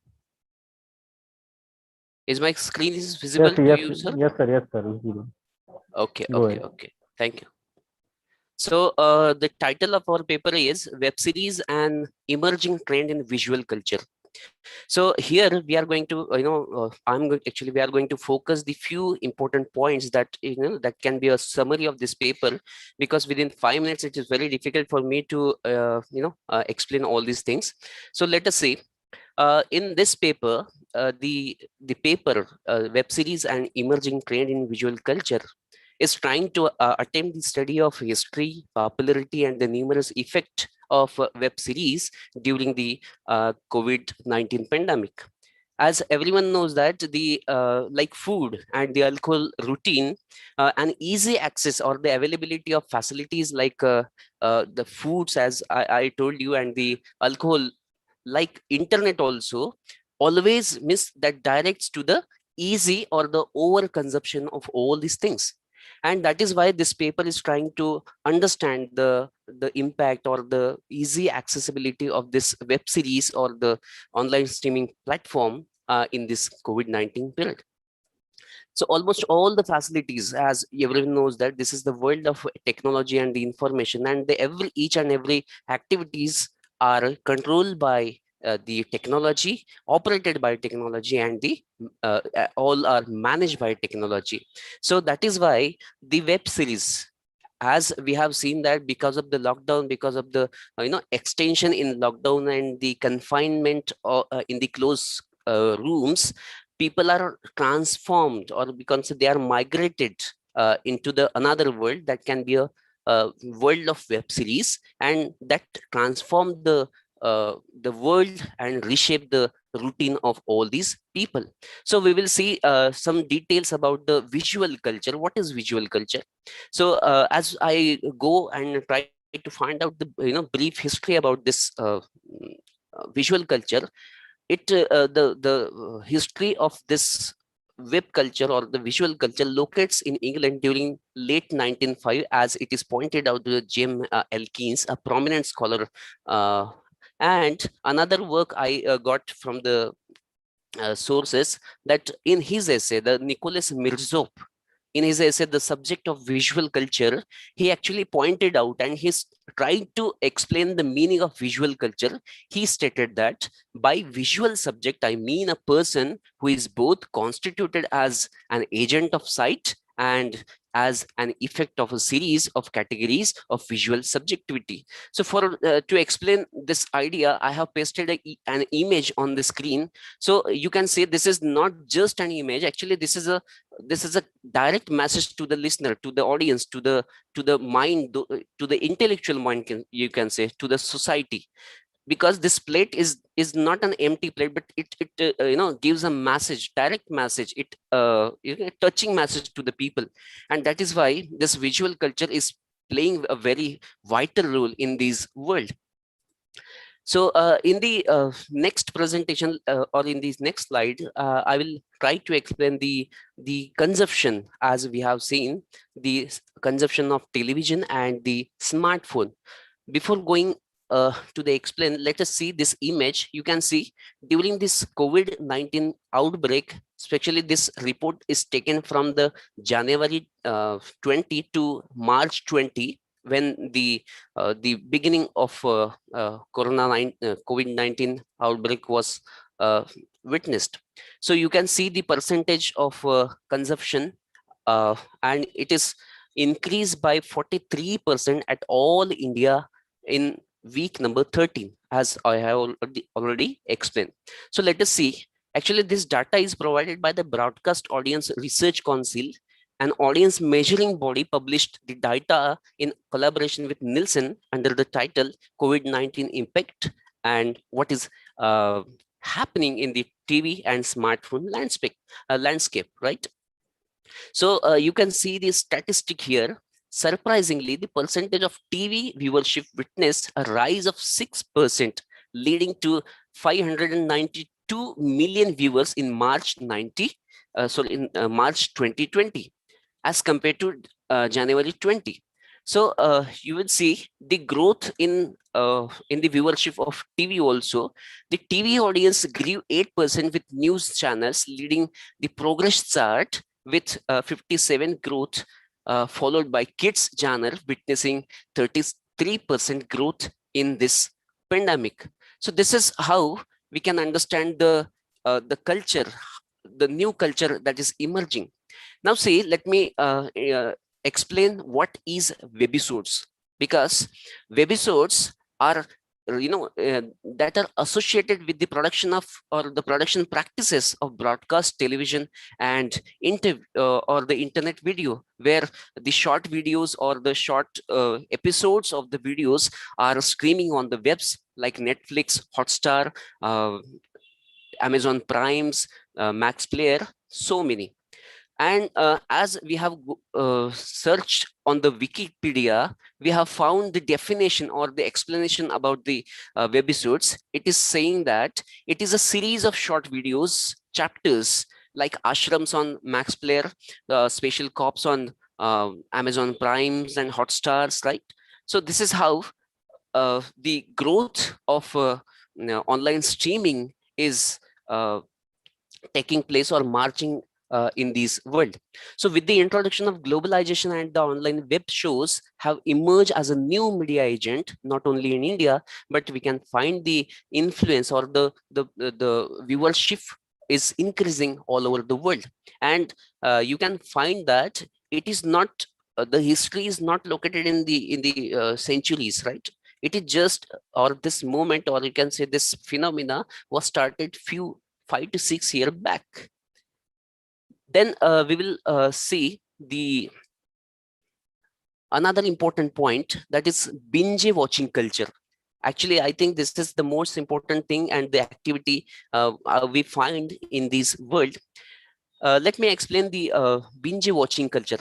Actually, Macmillan Dictionary explained that, and it defines the definition, or it gives the definition of binge watching culture. It says that it is an activity of watching TV for an extended period of time. It means you can find that in binge watching culture, the Data Sciences Division and Dengue Aegis Network, that is another important platform that always observes the viewership, and they circulated the reports. So in their survey, they says that, or they stated that the report of Dan is saying that the popularity of the OTT platforms or the OTT service, that's over the top services, especially during the lockdown period, citing it as the most popular source of entertainment for millennials and Gen Z, that is Generation Z, right? And that report also says that the binge watching culture is on the rise as a result of boredom in isolation also. that may be a side effect of this culture, right? That report also says that the OTT-based gaming is preferred by Gen Z because the young minds are preferring gaming, or they invest themselves on net by playing games.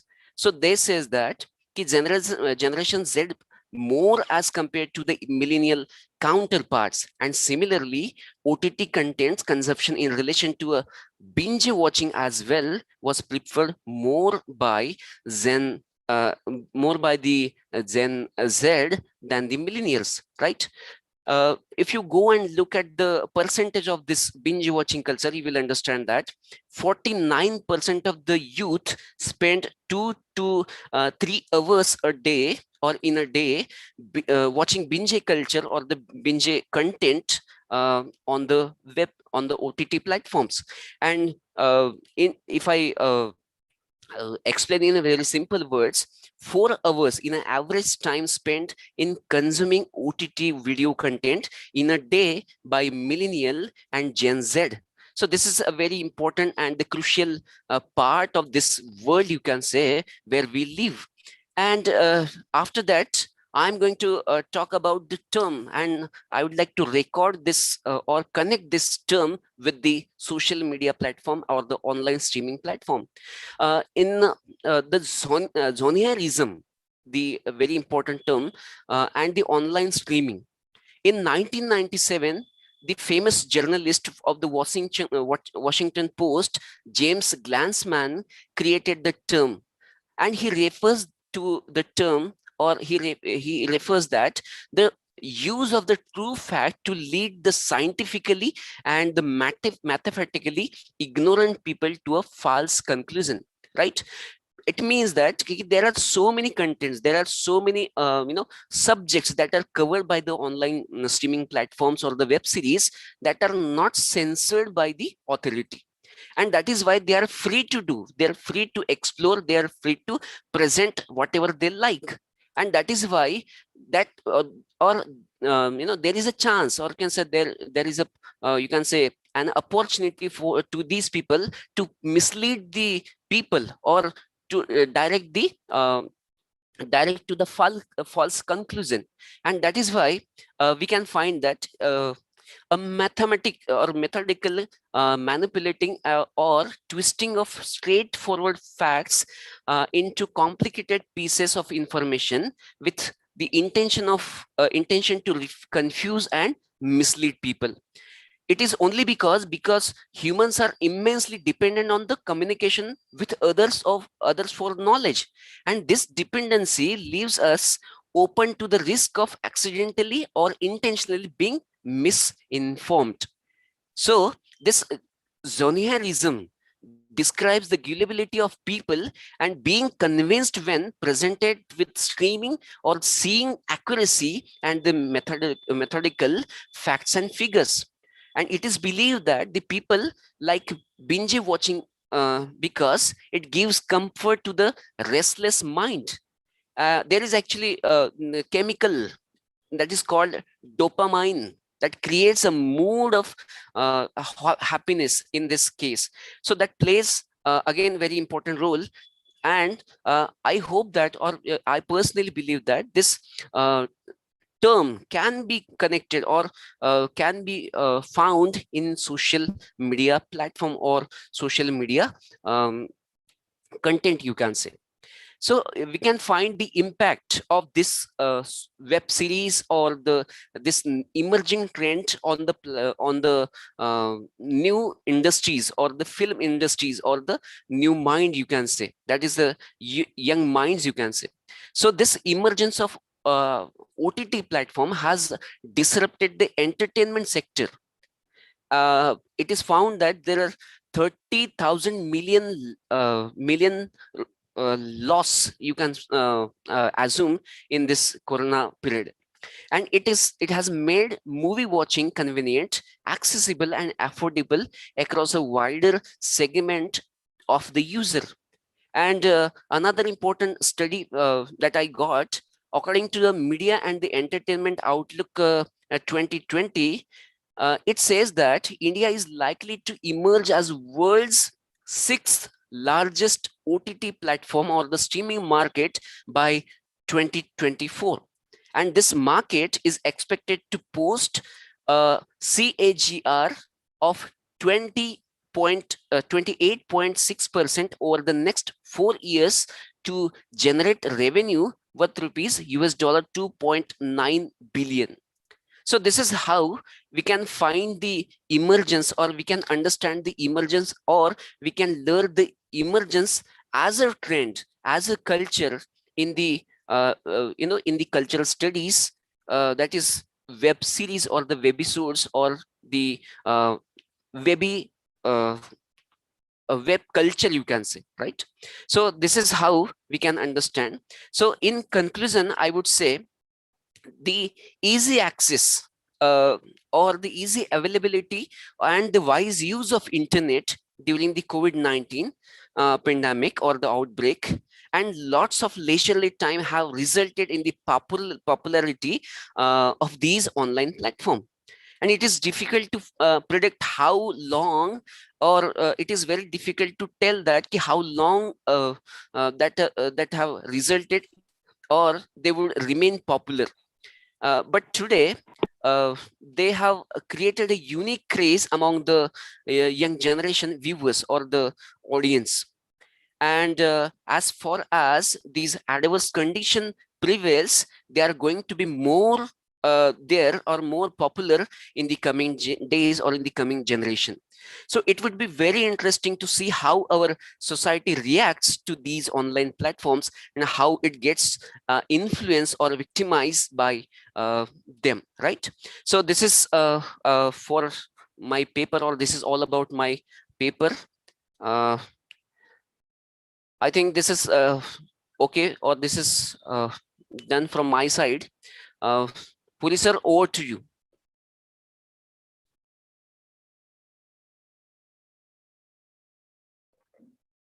Thank you, sir. Thank you for your paper on uncommon subject called visual culture. Thank you very much, sir. Because of the limitations of time and technology, we should stop presentation. And therefore, now I may call upon Honorable Somnath Barve, Dr. Somnath Barve, to deliver his presidential talk. Over to Dr. Somnath Barve. I hope I'm audible. Yes, sir. Yeah. So, good afternoon to one and all. Honorable trustees of Lok Shikshan Sanstha, Warora, Honorable inaugurator and president of the inaugural session, Dr. Pandey sir, principal and chief organizer of this one-day national e-conference, Dr. Subodh Kumar Singh, convener, Mr. Srikant Puri, keynote speaker, during whose address, we got well informed about the trends in language, particularly in creative writing through code mixing and code switching in the writings of fictional works. Honorable Professor Sonba Salve from IFLU, Hyderabad. Another honorable resource person, Dr. Dayanand Manisar from Arts, Science and Commerce College, Shankanagar, Nanded. And dear all participants. Before I put my observations in brief on the presentations of individual participants, I beg your pardon and put a few trains left over, in my opinion, in today's discussion on recent trends in creative writing. It's my pleasure to be a part of this academic event during these hours of crisis. Life in general had never been plain, sane, comfortable, or uncomfortable always. Rather, it is a combination of all such circumstances and situations. We as humans need to learn to be positive and accept life as it is. Literature, folk arts, cinema has had a long history of representing life in its multiplicity. With change in life situations, and so is changed the technology in the recent decades.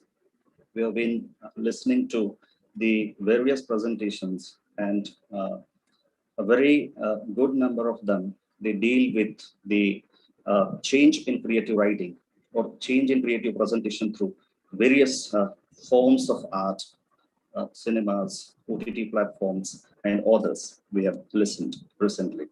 How can we expect literature to be same as it was in the historical times? When we are talking of recent trends in creative writing, in literature, we should limit the recentness to the last 1 or 2 decades and not more than that. It's my personal opinion. By and large, we don't have such watertight boundaries. Even in literary history of trends, schools, philosophies, narrative techniques forms as one absolute. Rather, we have these literary chunks making the combinations better than what they are or they were.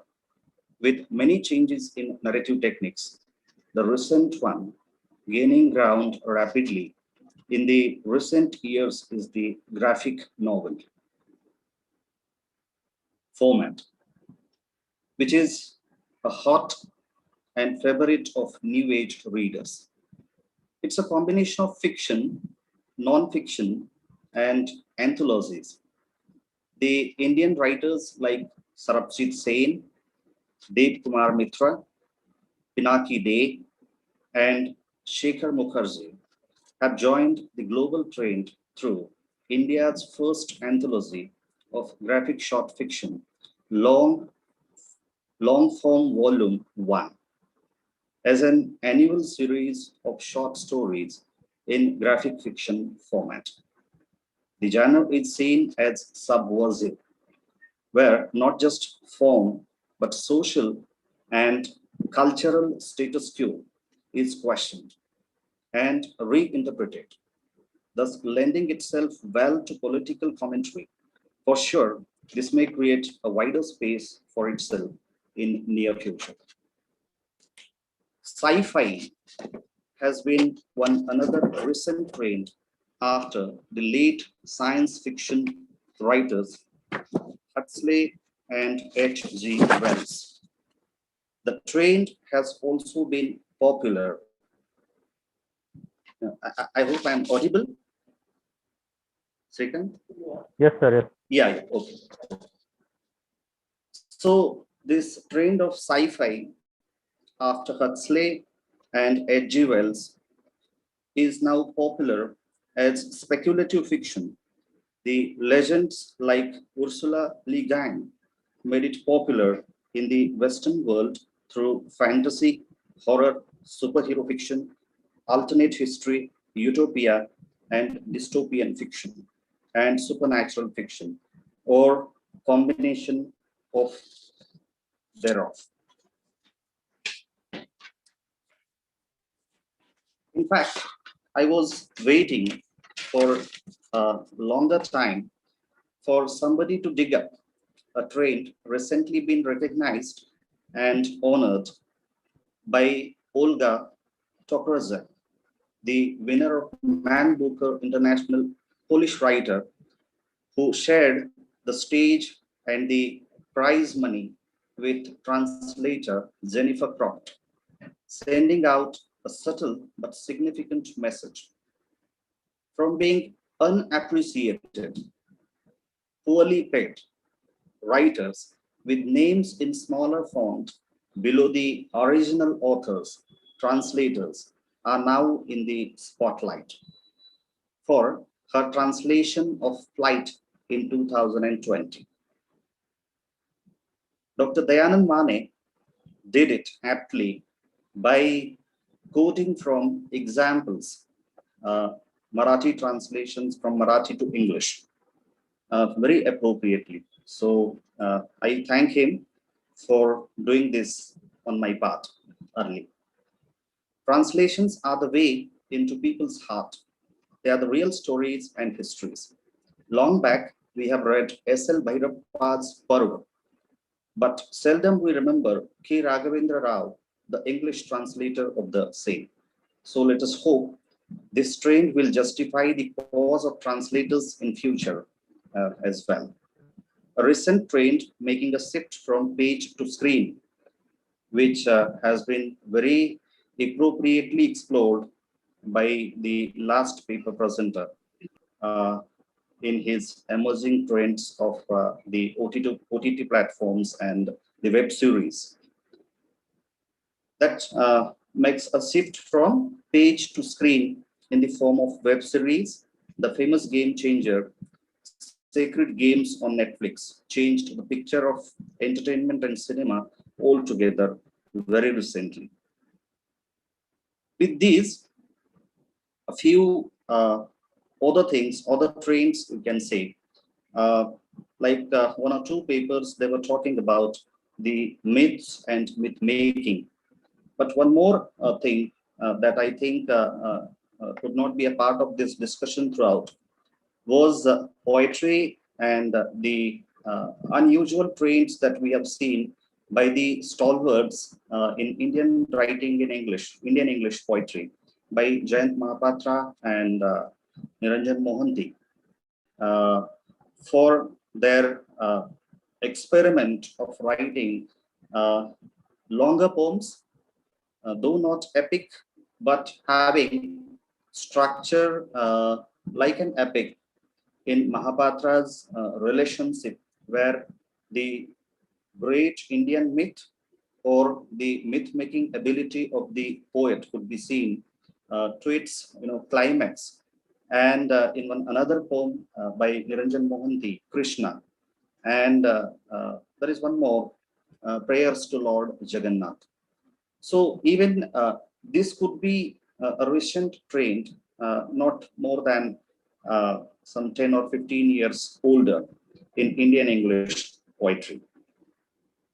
Now, taking this opportunity, I would like to add, though the discussion throughout has been limited to the creative trends that we have recently in English writing, but literature across the globe or literatures across the globe in different languages, they are one and the same. And through translations, we are making it a point. Many speakers before me, they have made it. So history, which has always been a very motivating source for creative writers, has been an important thing in creative endeavors. Recently, a recent book, Sat Patil Kula Vrittant, by a veteran Marathi writer, Ranganath Pathare, is in discussion in the Marathi literature circles. And the book, a bulky book in size, running into some 700 pages. But more than that, the book and the narration of the book, somebody while talking about narratology as a technique or theory and implementation of the same for a specific text, very nicely that presenter explored the idea of narratology. Here, I would like to relate, in case of this particular book, Sat Patil Kula Vrittant, this book has not been translated into English, but the Marathi copy, keeps you mesmerized while going through, and the technique used by the author. So the bulky book running into some 700 pages runs into some 800 years of space. Means the book begins with the narration by the narrator in 12th century and comes down to our own times in 20th century. So how history could be used as a technique or as a tool so as to narrate your own story, the story of your own family tree. So that that has been used by this writer in a very nice manner.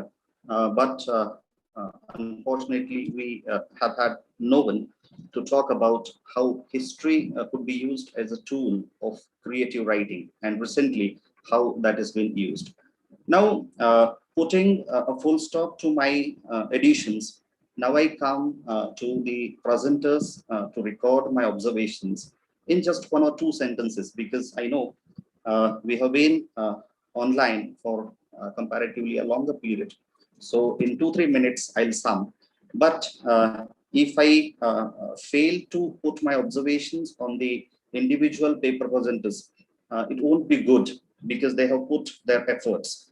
The first paper presenter, Nipun Nath, who presented his paper, Epistemology Reversed, an interrogation into the idea of creating contemporary commercials and their post-truth implications. It is something, you know, very important. We are in a period where we know that the GST collection of the central government of India has reached to its height, has created, you know, a history that in the last quarter, the GST collection of the government of India has reached to its peak. And at the same time, we are facing the lowest of GDP in the last more than 70 years.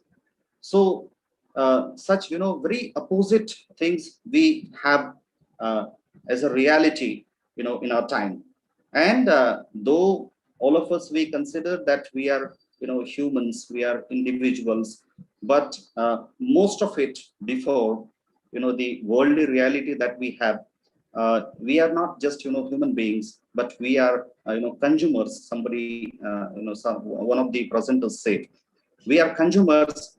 And I would say, you know, beyond that, we are just commodities, is it? So what Nipun Nath, you know, attempted to explore in his paper is quite a bit true. And the examples were, you know, very catchy. Like earlier, I would like to you know, to Nipun Nath's examples. If you remember well, there used to be an advertisement of the Nissan Sunny.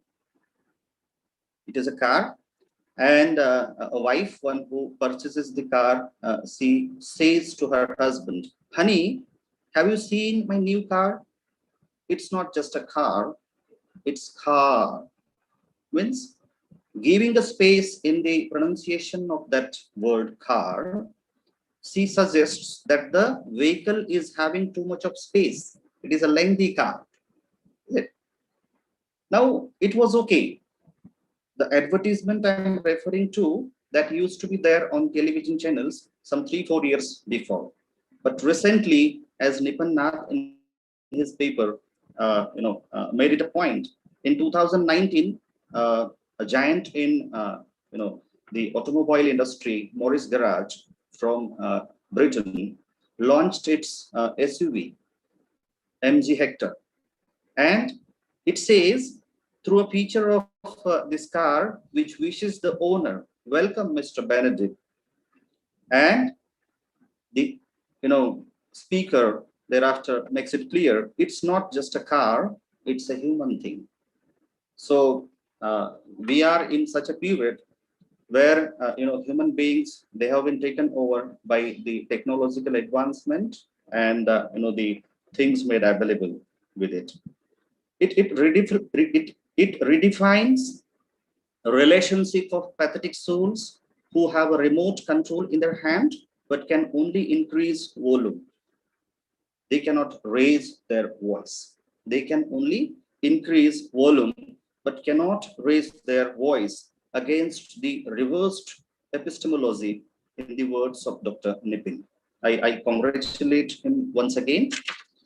The second presenter, after the sequence may be disturbed a little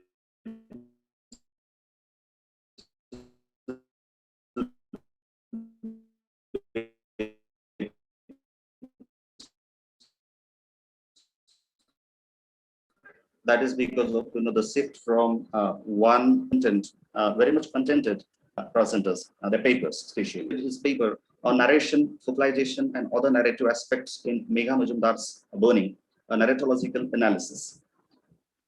This paper brings in discussion a very recent author, Megha Majumdar, keeping pace with the theme of the one-day e-conference in Toto. Narratology, study of a creative text using this particular technology, was at the focus. He explored the ideas of narrative techniques in the works of art, and especially while doing this, he was adhered to Manfred Jan's model of narratology. One more thing I would like to add relating to Dr. Avinash Pandre's this particular paper. Again, I beg your pardon for adding something from out of the English literature world. We have again very much discussed, and has been the part of university syllabus in different universities in Maharashtra. A book named Balita by a veteran writer, Rajan Gavas, where long before, in 2013-14, I think the book was published. And in 2015, when I was to write a paper on that for Kolhapur University, I could experience a very different experiment by Rajan Gavas in that book, wherein when I'm talking about narratology, the narrator in that book is camera. Means there is a director, one who is making a movie within the fictional world itself. So whatever we come to know about the happenings in that book, very systematically the writer has used a tool that the camera moves on a village.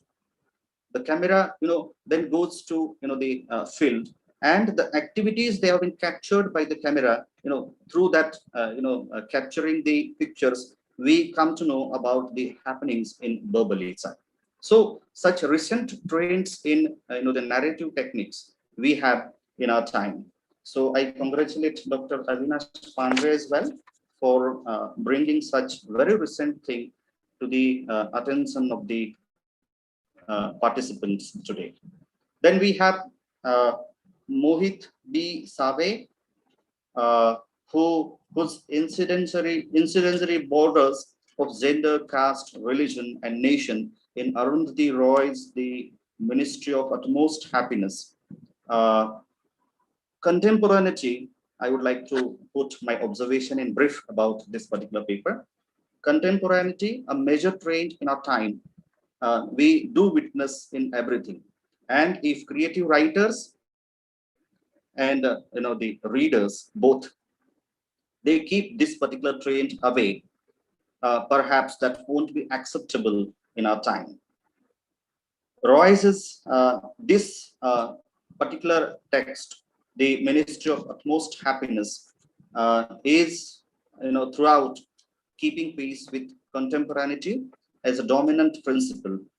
How borders of gender, caste, religion, and nation exist and operate in our society, and its representation in literature and cinema, especially in Arundhati Roy's recent work, justifies the cause. So I congratulate Mohit Save as well. Then we have Priya Kapatne and her paper on a study of new aspects used in Girish Karnad's The Fire and the Rain. Just a passing remark I would like to record on this paper. Myths, legends have always been a source of inspiration for creative writers across ages. Girish Karnad is a popular playwright for his excellent blend of myth from the ancient scriptures, from history, and its implementation in present situation to expose social realities around us. Mrs. Priya's paper brings live a section of Karnad's use of myths and his myth-making abilities. Congratulations, Priya Kapadne. Dr. Sriram Gahane and Lakshmikant Kapgate, I think it was Mr. Kapgate who presented his web series and emerging trend in visual culture. This being very recent phenomena, and I'm not, sorry to say, but I'm not that used to watch web series. But after this particular session, I think I should also take interest in watching Netflix web series, so as to keep ourselves updated. At the advent of technological, this picture, the ages-old practices of writing diaries is outdated socially. Facebook does it for us all.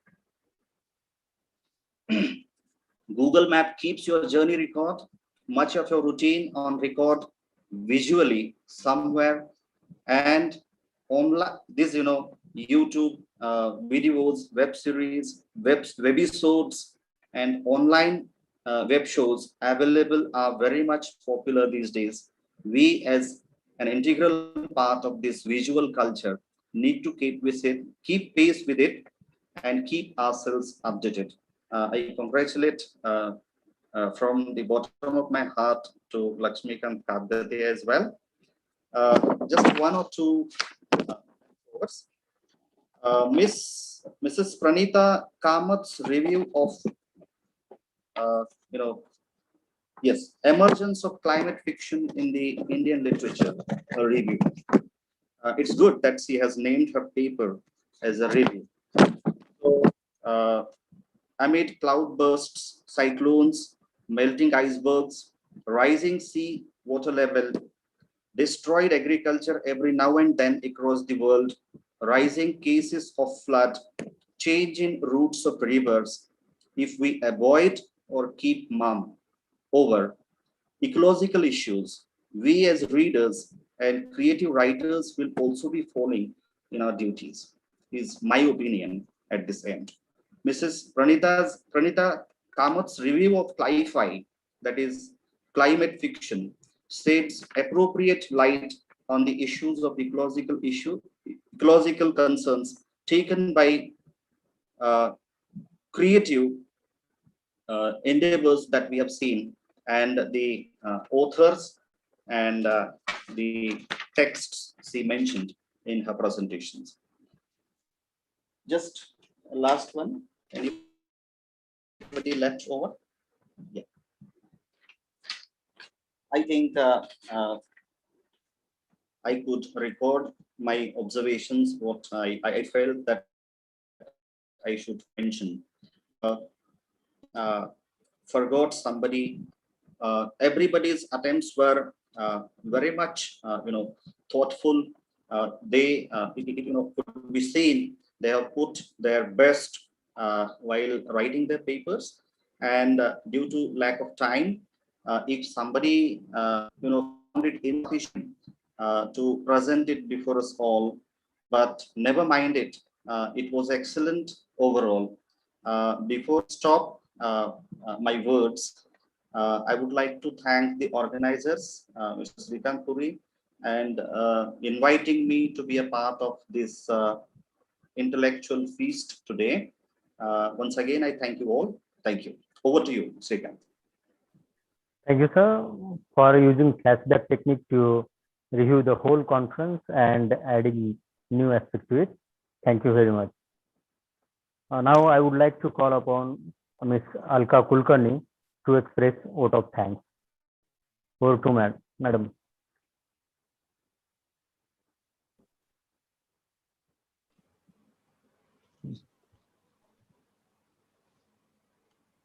Thank you, sir. Good afternoon all. Department of English, Lokmanya Mahavidyalaya and Lok Shikshan Sanstha Baroda has organized this one-day national e-conference on recent trends in creative writing. On behalf of the Department of English of Lokmanya Mahavidyalaya, I express my heartfelt thanks to the chairperson of the second session of conference, Honorable Dr. Somnath Barure Sir, VN Government College, Nagpur, for chairing the session and illuminating our thoughts Thank you very much, sir.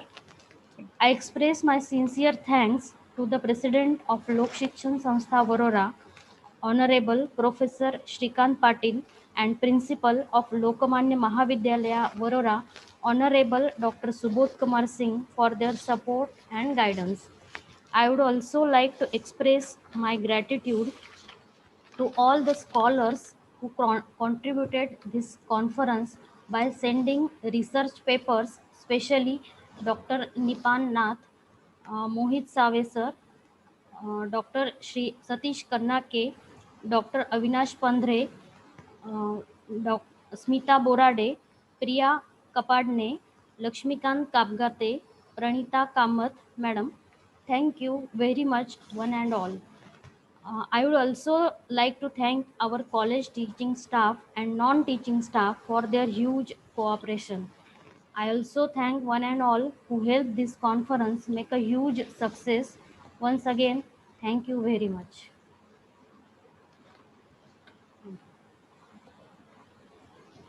Thank you, madam.